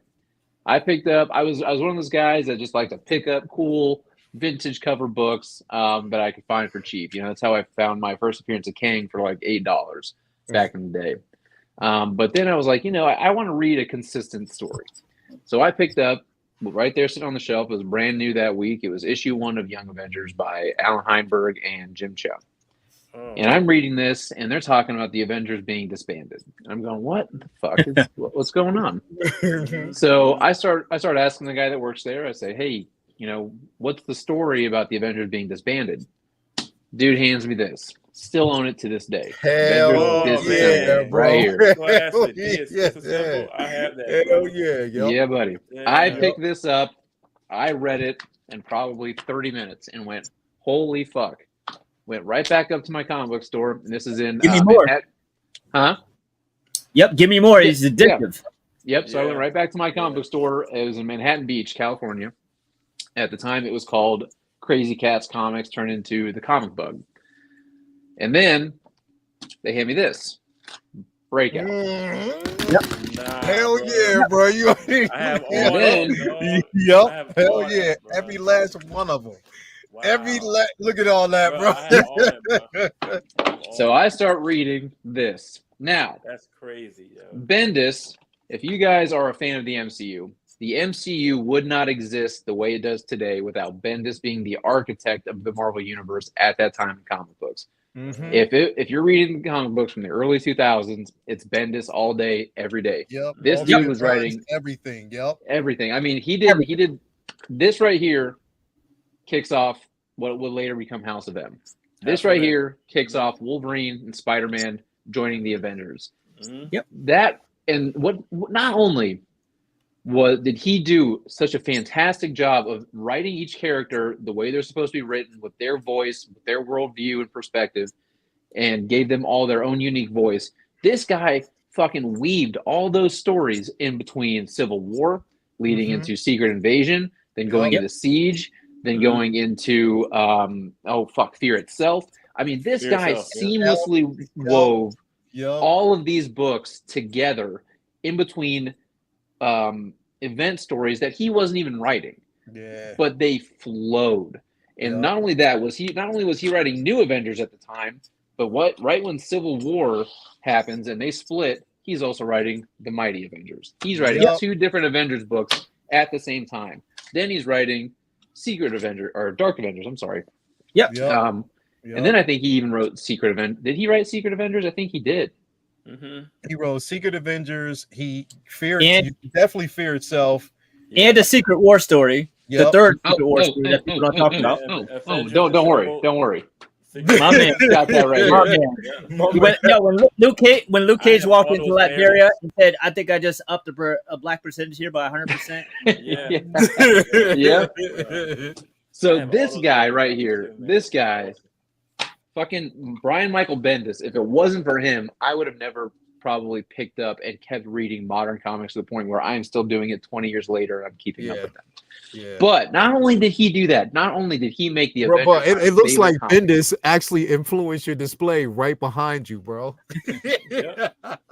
Yep. And not only that, but he also wrote what is, in my opinion, because I went back and read everything from before Miller to after Miller to today, and I would still say this is the best Daredevil comic book series of all time, in my opinion. Which my opinion, I think, has a lot of merit to it. This volume 2 is coming out very soon. I'm very excited for that. Not only, but yes. Anyway, sorry. This guy could do no wrong in those early 2000s years. I mean, the Netflix Daredevil that everybody loves is so highly influenced from this Daredevil run. The MCU as a whole, culminating in Avengers, is so highly influenced from Bendis's Avengers run. And then not only that, but dude, I know a lot of people didn't like it. I loved this all new X-Men. Yep. I love this. I thought this shit was awesome. So yes, and then I did kind of like Vinny. I started keeping up because he loved Marvel. They put him on a lot of books all at once. He was writing Iron Man and Ironheart and just all these different books. I mean, he introduced Echo, introduced Ronin. I mean, but he was writing a lot of books there for a while, and I think he got burned out. Then he went and did his Jinx imprint over with was with Image? I can't remember. I think it was with Image, right? Yeah, he always had a working agreement with Image, and then they tried to do like an indie line at Marvel, and I don't think he liked that much. I think he just rather work with Image. Right. And so his fucking New Avengers run, with when Spider-Man was incorporated with the Future Foundation Fantastic Four run at that time, bro. That shit, everything. The thing he did with the Avengers that no one ever really seen in a long time was he tried to compete with Justice League as being like the top 7. Like many different Avengers team was like the goal was to have quirky niche members that were like C-listers, and he was like, wait, why the fuck aren't we putting all of our best fucking characters on one team? Like the Justice League. Justice League rarely has a team made up of Justice League Unlimited guys. It's always like, yo, let's put our best core in team, and just make the book fucking count. And I give credit to Quesada or Quesada, however you say it, because he saw all this in Bendis and was like, here's the keys. He gave them to him, man, and well deserved, because the guy you writing this shit down, Hoperticus? I hope you writing all this shit down, brother. You shouldn't have back there writing that real quick. But yeah, dude, I'm telling you, man, early 2000s Bendis, anything that he did at Marvel, fantastic. Later on, when he goes to his imprint, his Jinx World stuff, it's kind of hit and miss. Powers is good with Oming. They did a few other smaller, like, little mini series after that. He got back with Oming. Can't remember the name of them, but then he did Scarlet and a few other books, like about a Japanese girl in the Yakuza. Anyway, he did a lot of cool stuff. I didn't find that stuff as good, but I really do think Bendis was just kind of worn out at that point. But if you want to see him in his prime, he can't be topped, in my opinion. Bendis would go toe to toe in his prime with any other writer out there right now. Hey, and here's the thing, bro. The beautiful part about Bendis, and here's the thing, is like I compared this, and there's no comparison. There's no comparison. But I say this when I get like a head full of, and I love him, bro. Don't get me wrong. But when I get a head full of exposition from Hickman, I can go to Bendis and get everything that I need, where the writing matches, it's the story and everything. You're invested in the characters, and it's not all that fucking in between shit. It's the meat and potatoes of a good story. House of Powers was rough sometimes. When the bro. House of story is bro. Yep, his strength is dialogue. It's like Tarantino. You can watch, or the Game of Thrones. You could just watch two people sitting at a coffee table, at a diner, having coffee, and just listen to them talk for the whole book if he wants to, and you're engaged because the dialogue is so organic. It feels like two people really actually talking, and there's not a ton of exposition, and like you don't feel like you're reading a novel of details that are irrelevant to kind of understand the story. Dude, so many of my favorite moments without feeling dumb. Dude, so many of my favorite moments in his Avengers books are literally just two characters talking. I will always remember when Spider-Man and Cap try to recruit Daredevil and the New Avengers to be on the team, and the whole conversation as to why he doesn't. I'll always remember the conversation about Spider-Man and Jessica Jones and calling her Coma Kid and stuff because they went to the same high school together. Shit like that, dude. Like that. Those conversations Luke always Cage stick trying with me, to man. fight Electro, asking Spider-Man, Yes. how do you hit this guy without getting electrocuted? I usually web up my hands. He webs up Luke Cage's fist. Luke Cage knocks him the fuck out, and then his hands are fucking webbed up. And he's like, wait, what do I do with this? Oh, you got to wait like an hour. Dude, and I want to put this out there too. So Paul Jenkins created the Sentry character, right? Yes. Yeah. And then Bendis introduces him into the new Avengers, and then later on the Mighty Avengers.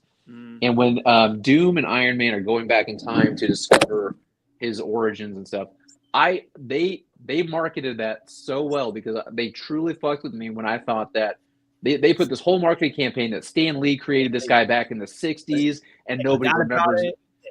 Yeah, and like nobody remembered him, and so they brought him back, and there was just like a great marketing campaign that like everybody just forgot about the Sentry. Even the creators at Marvel forgot about him. He was a brand new character, but I was sitting there telling me like, yeah, they're bringing this old character back. No one ever knew about. I fell for it, hook, line, and sinker. You fell for that's exactly, I did, bro. You fell, bro. Fucking listen, bro. His fucking run on Avengers versus X-Men, bro. Yeah. Oh yeah. Yeah. But this is how, and again, bro, this is how you write really good stories. But like you said, it's how he's able to basically transition from the, because the thing is with Bendis, it's like by the end of his stories, you feel the bruises of which you bred. Because he's taking you through a journey, and just when you think, okay, now I can breathe, because we got to go this way right here. Right. Like he just like fucks you up with different, but in such a way that it becomes enticing, and you can't wait to, bro. He fucked me over with Siege. Siege for me, I did not see coming at all. Sentry and Ares. I still gotta put Dark Avengers my number one. I'll never. That's burned into my brain, dude. That splash page. Oh, bro. I still put Dark Avengers for my number one because that was the introduction to me for Dagon. Bro, but also, like again, like I said, Dark Avengers going through that entire run, we weren't ready for what was going to happen with Siege. You didn't even see that coming, bro. And here's the thing: what was dope about that? It was the art as well, bro. When Sentry did what he did, bro, when he did what. It was the most shocking page that I've ever fucking seen. And on top of that, it was the art that matched the dialogue at the time. And I'm like, real good at that, bro. Yeah. You know what? Siege, Bendis is so good. He did all of that in 4 fucking issues. Siege is 4 issues long. That's it. Bro. Yeah, bro. And to elaborate on what Jake said, like so much of his influence on the MCU is, and so much of why people like the first phase and second, third phase was the continuity between the different movies, and that's what Bendis did by being given the keys to basically the company and being, with his hand in so many different pots and doing so many different books. It might have been a huge, crazy workload, but all the books were tied together and never felt like forced. It never felt like, oh, damn, all right, I have to include this character because it's part of this story. It always it felt like it was all fit together like one big-ass puzzle, and all these different books felt like they all went together, and it just made the whole universe feel like such a great continuity driven. It made you really actually want to read so many different books. It didn't feel like you had to. It was so smart the way it was done. Yes. He had his hand in so many different, like, never had a story. He made me branch out what I wanted to read. You know what I mean? Like he made me want to read these other characters on their own. Books I probably would have picked up if it wasn't for him. Yeah, definitely. Just Dagan blew me away though, man. This thing, that dude, like, incredibly written stories, man. That third claw on his freaking what is his wrist, like, bro, like that, yo, man. That well written, bro. He's an incredible writer. If you don't know about Bendis, everybody out there, please, and you have the books, you know who he is. But don't take him for granted, because again, he is so iconic with his writing. Incredible. I'm glad we had a conversation about that tonight. And on top of that, Jason, I'm so glad that you're feeling good, because I got to bring you down real quick, because this right here, bro, again, we're talking about Josh Brolin. I can't help it, bro. It just has. This, bro. I can't help it, bro. We got to do this. It has, bro. It has to happen, bro. Get me all hype about. I know, bro. I'm sorry, man. My bad, man. My bad, bro. My bad. All the fucking. My bad, bro. My bad, man. We got to talk about this, bro. My bad, man. I ain't mean it, bro. My bad. I mean, like, let's go ahead, bro. Let's go ahead. I'm just trying to get it out the way, man. My bad, bro. My bad, man. Yeah, I mean, it's my bad, bro. I mean, we got Josh Brolin, who potentially, again, the rumor is that if the role was offered to him, there's discussions about him basically becoming Hal Jordan, which I hold no punches by saying it's a stupid as fuck idea. Dumb as hell. Bro. It makes absolutely no sense. I do not see him as bro. You're going super duper fucking old with this. You're making him an old grimacing man when Hal Jordan is an arrogant motherfucker, bro. Like, you cannot mix these two characters together. It does not make sense. What story are you fucking trying to tell? Because it makes absolutely no sense. Because I'm gonna tell you, if you're trying to go this route, then I would much rather you give Hal Jordan to what's his name? He plays, Cobb Vanth in The Mandalorian. Timothy Oliphant. Oh, yeah, I would rather you give it to him than to give it to Josh Brolin, bro, because it makes absolutely no fucking sense. Right. Like, what story are you trying to tell? Like, where are they going with this? Like Parallax. You feel me? Like the Parallax version. Yeah, I can see that. Now, when you say that, I can see that version of it, and that would be the only way I can know. You can't jump to that. It might be they did in the first film. Exactly. Yeah. I know, but I mean, I'm talking about when like Hal becomes Parallax, like. But this is when he looked. This is like old Hal when Hal started giving the fuck, and Parallax just got his ass. You know what I'm saying? He became Parallax. So it's like what's shitty is Josh Brolin is fucking amazing, and I would love actor, bro. But I would love to see him in big IP as as him, not Thanos or Cable, because I felt like Cable was too limited a thing that felt like a cameo thing, and of course like there was a time where he was rumored for Batman, and I always wanted that, and that time came and passed, and he was too old for it now. I feel like there was definitely a time where he would have been a dope Hal, like he has, he should be a major character in something. It's Josh Brolin. He's a great name, but it seems like you could make him Sinestro. I could see him as a Sinestro.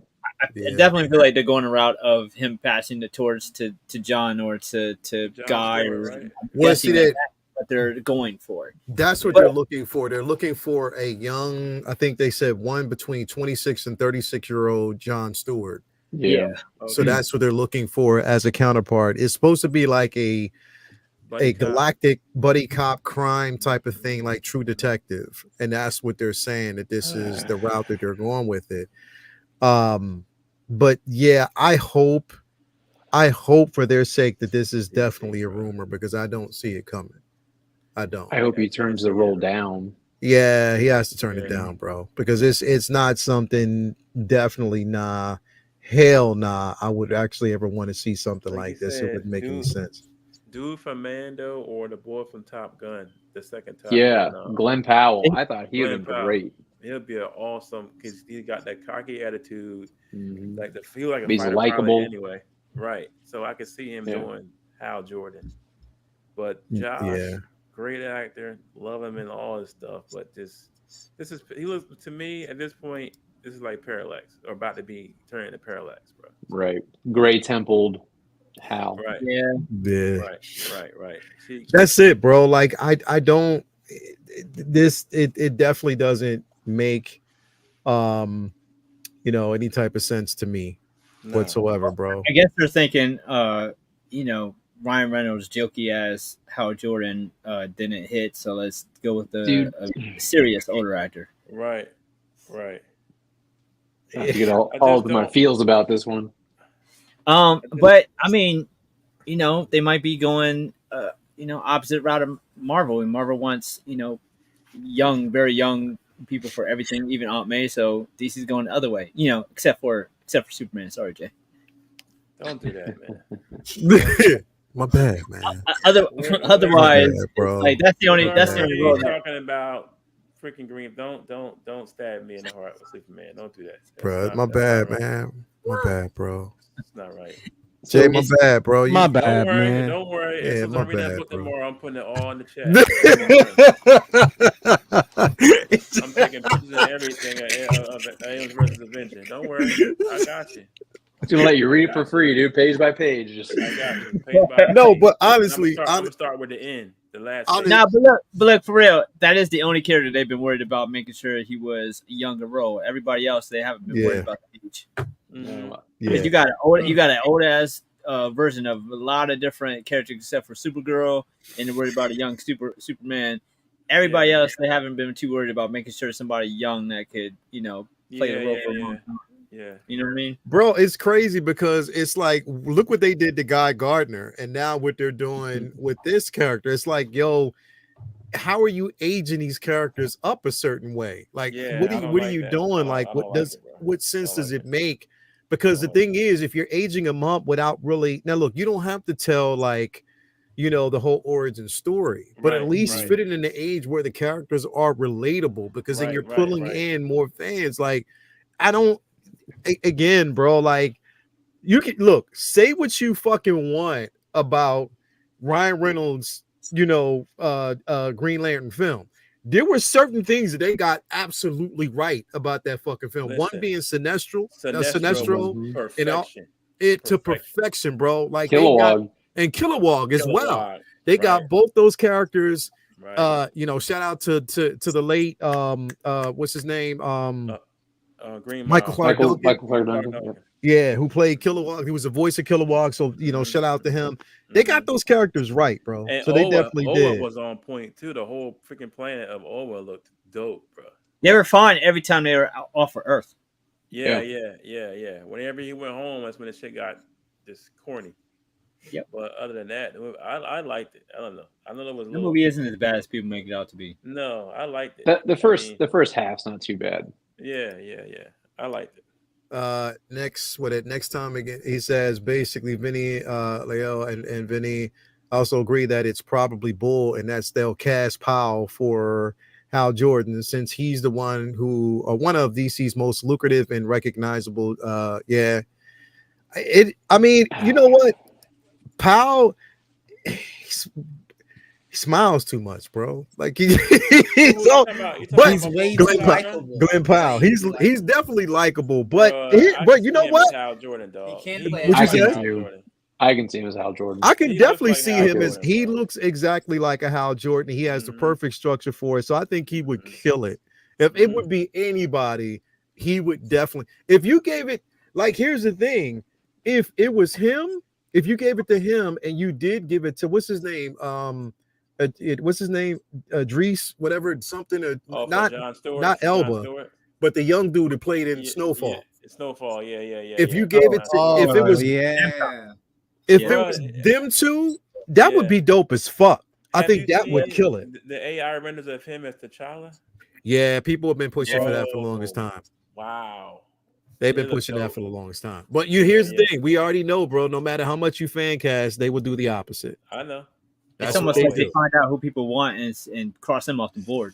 Yeah, they'll do the opposite. You want it, but they'll definitely do the opposite. The so next Black Panther would be Sebastian Stan. White Wolf. Yep.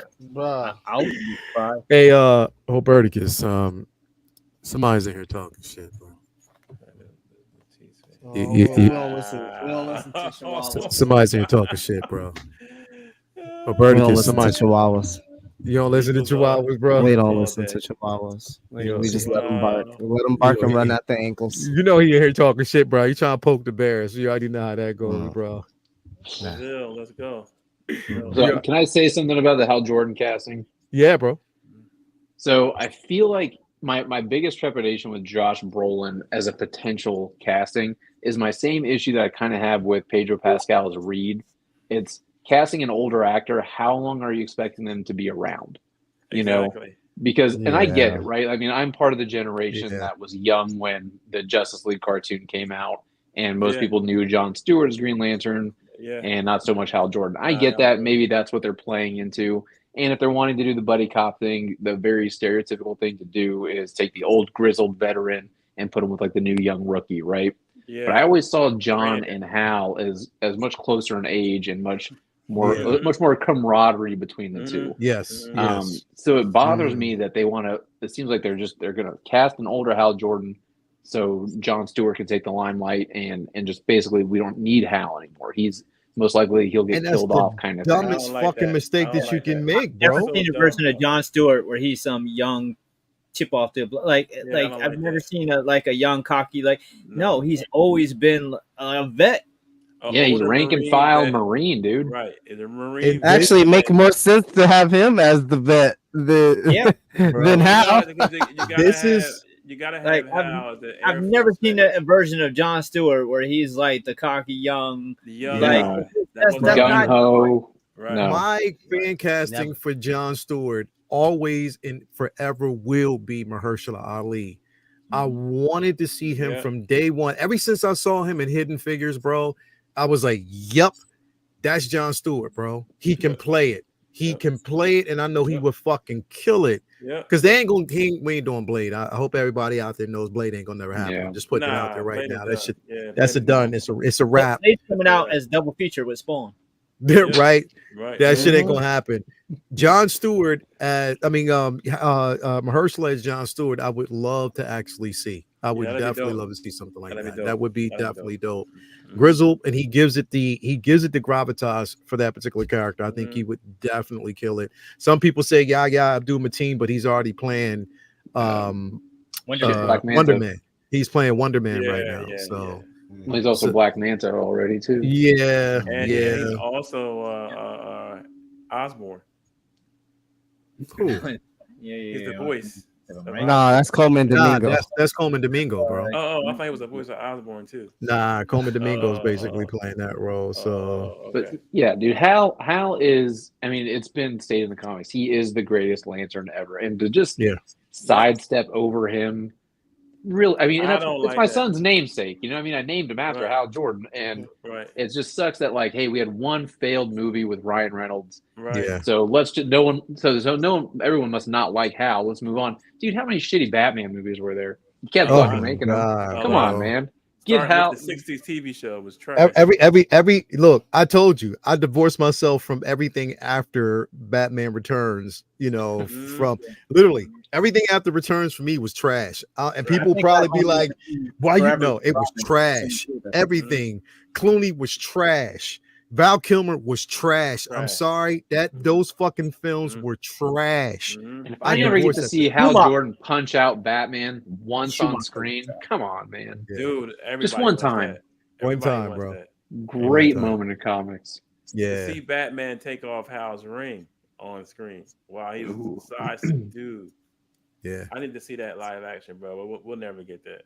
And bro, if anything, I definitely want to see Mark Strong back as Sinestro because he was perfect. Yeah, he was. That was a great perfect.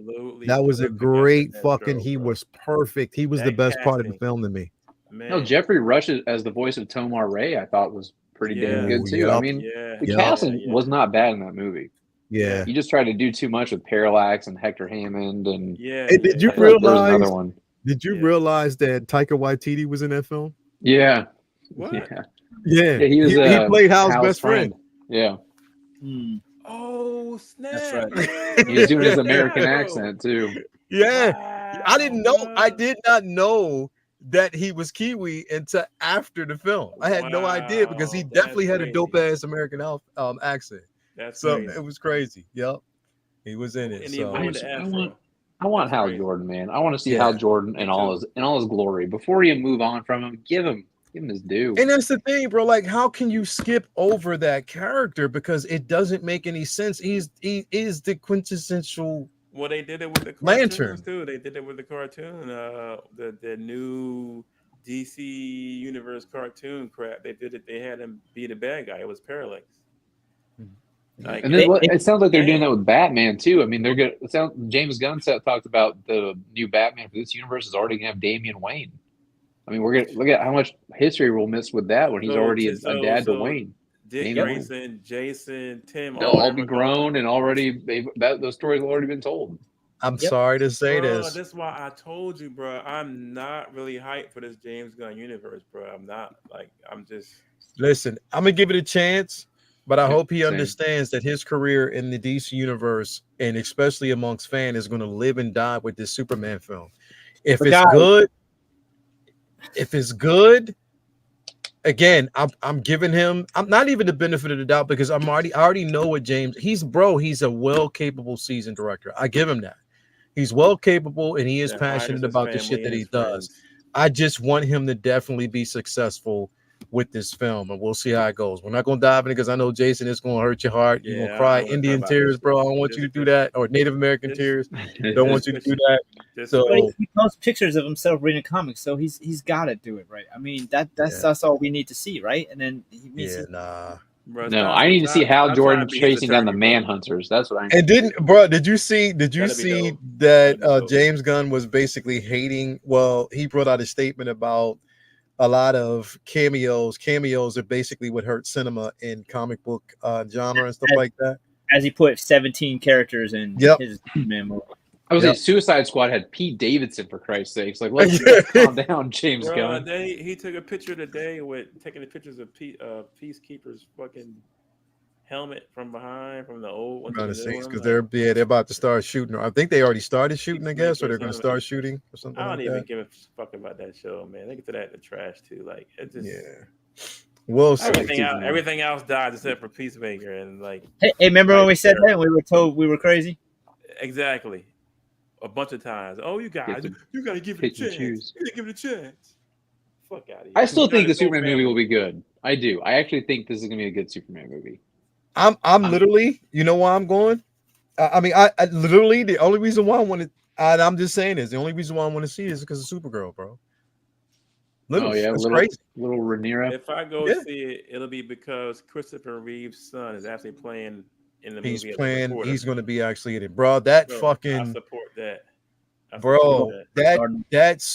That Christopher Reeves documentary, bro. Oh man.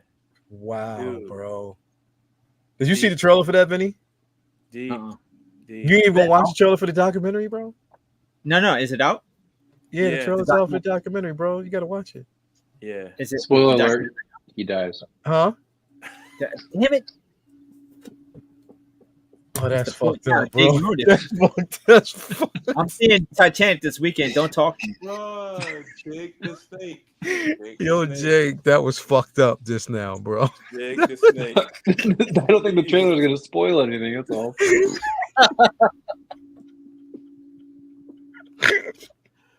That's fucked up, bro. Is that why they? I shouldn't even sit up here laughing, bro. That's fucked up.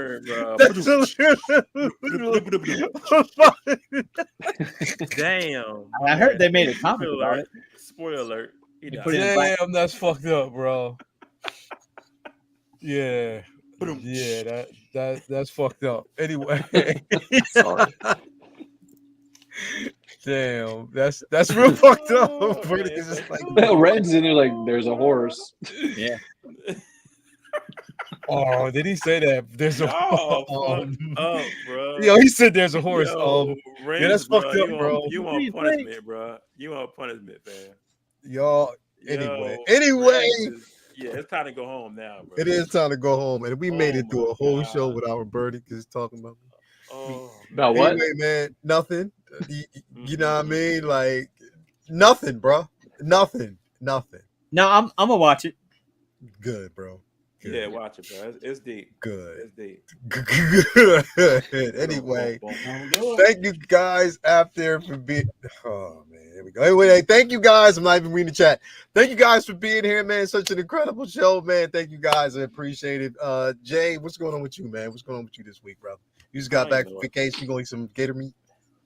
No, I'm going to gator meat. I found a crab spot, another seafood spot. I'm about to hit up. All you can eat crab. Yeah, I'm going.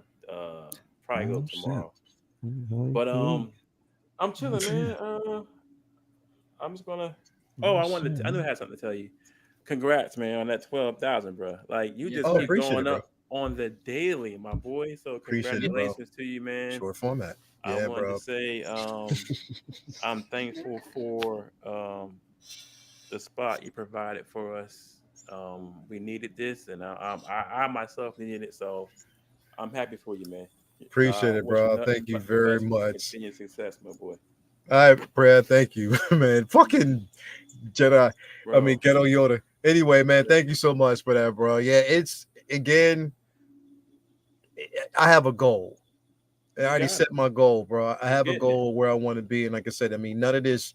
And I said this on even fucking Sunday yesterday, bro. None of this is possible without the individuals that I surround myself with, because it's a unit. You know what I mean? So it it takes a village, bro. That's just how it is. It's not just one person in the village, bro. And again, everybody who watches, from everybody out there who watches in the chat to the panel to everybody that's always supportive, bro.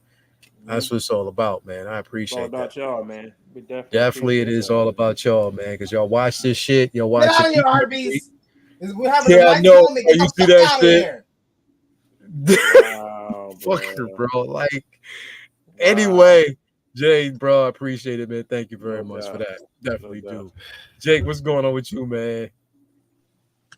Not a lot, man. I'm just living through renovations right now. Probably since my kitchen's getting torn out, I'm gonna be eating like ass. So putting on the pounds a little bit here. Yeah. Oh, yeah. But eating like ass too. That's it, baby.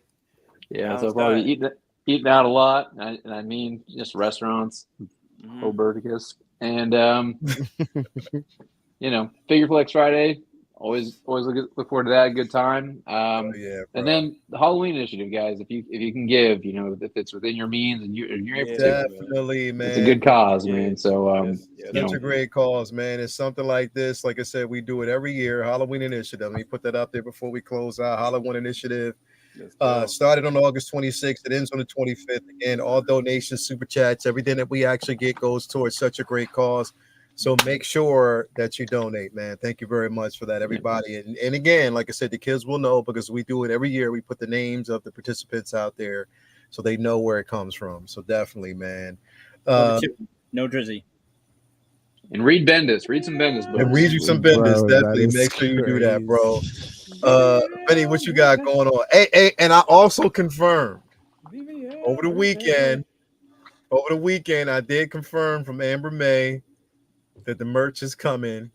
And Vinny is jumping over the jump, man, because we're going to definitely have a logo like this on the front. So we are definitely doing that. The jump man was hot. The Strug man is coming. Hey, have you ever met Bendis? Would you tell him you're a big fan of his work? I literally did meet Bendis and Stanley at Philadelphia Wizard World back when it still was Wizard World, and met both of them. They were on a panel together, and it's like one of the few times I actually like waited in a long line, because usually I don't care enough to wait in a long line for any big autographs or anything, but I had to go tell him that I was absolutely a fan, because like you, he definitely affected my love of the industry for an amazing way. So I'm glad we got to talk about him tonight for sure. Thanks for hurting my feelings. Oh, I'm sorry, man. He still goes to cons once in a while. I mean, mostly in Oregon now, but sometimes, I mean, he barely comes to the East Coast anymore, though. You're right. Yeah. Other than that, just catching up on reading, catch up on some art, have some new pieces working on, and doing some organizing, catching up on some reading too. So just looking forward to getting caught up, and you'll see us back here at Comic Book Talk with Friends on Monday. Yes, sir, man. Thank you for being here as always. Vincent Dunn Art. Also, make sure that you actually go to his store. It's on his page. If you're looking to get prints, anything that's out there. Again, the merch is going to be up pretty soon. Amber May did tell me that she's going to take care of that. So definitely make sure that you are out there. Ladies and gentlemen, boys and girls, we always save this for the last because you never know where it's going to go. But I know y'all been waiting for it. Oberticus, you have the floor, bro. Have the floor. Of course, always a pleasure. being here with my brothers on the panel. Again, happy Monday to all out there. I hope you guys had a wonderful, wonderful Labor Day weekend. I know I did. You know, your boy was eating them barbecue ribs, baby. Had them wings and them wieners. No diddy. Yes, So you already know. I'm really excited. Yeah, the meat. No diddy. Yes, No diddy. yes, You know. indeed. You know, we don't play around here. Anyways, as you guys know, it's Monday, so we'll be back at it on Wednesday with Say What Wednesday. We'll see what the fuck we got going on, man. I know, bro, because shit, we can't just keep drawing shit up to talk about. And they ain't released, bro. They ain't released shit last week, did they? It was dry water. You know what I'm saying? Yeah, motherfuckers. shit. All we got was the blue Elon Musk. I'm kind of ready for something. I picked up 3 of my figures this weekend. I'm so happy. Yeah, I saw you flexing. You over there having fun and shit. Okay. Yes, indeed. Yes, indeed. Thank you for the $5 super chat, Ghetto Yoda. Like Wu-Tang, this is for the children. Thank you so much, man. I appreciate that. Thank you, man. Yes, sir. And of course, Figure Flex Friday. I'll be in between dunking on some kids, so make sure you get your submissions in Thursday night. So the folks over that will be doing the show, Lumi, of course, Miss You Girl, Loco Lou, and of course this crazy motherfucker, Leia will be there. Of course, if I can try to make it in the chat, I will, but I'm always usually busy. Like I said, putting up 25-15 around that time of 4:30 to 5 p.m. Pacific Standard Time. But yeah, lastly, man, please continue to donate to the Broke Nigga Initiative, led by of Hoberticus, yours truly. You can send it to my PayPal, my everything that sends money. Apple Pay.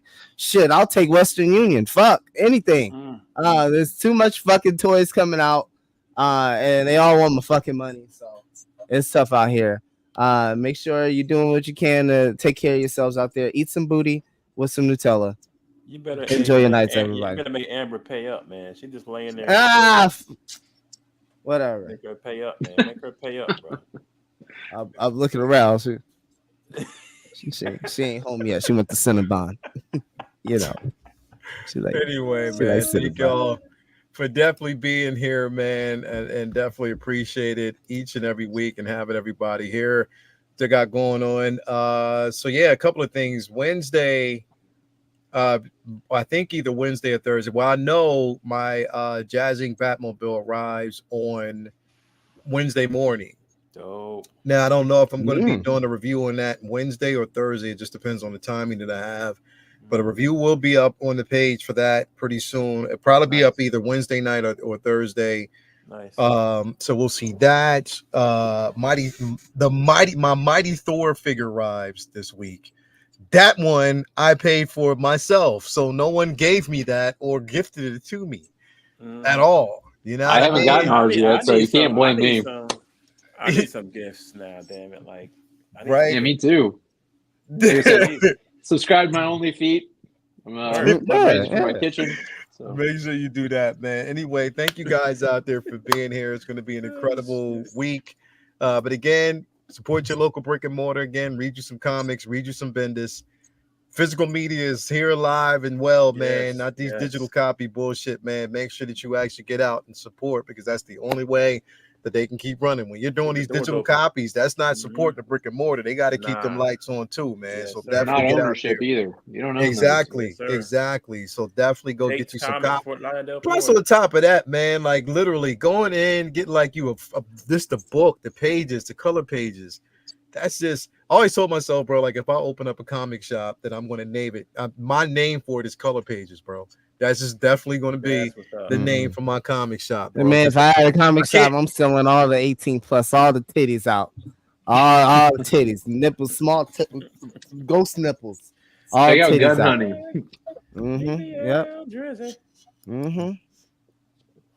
The big titties, motorboating and shit. Anyway, thank you guys out there for being here with us, man. Until next time, peace. We out. That's it. Peace. Peace out. Peace out.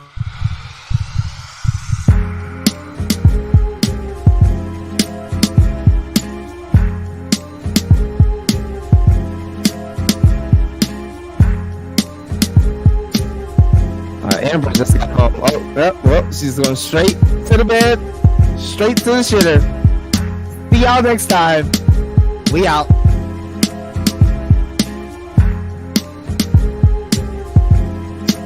The nasty girl.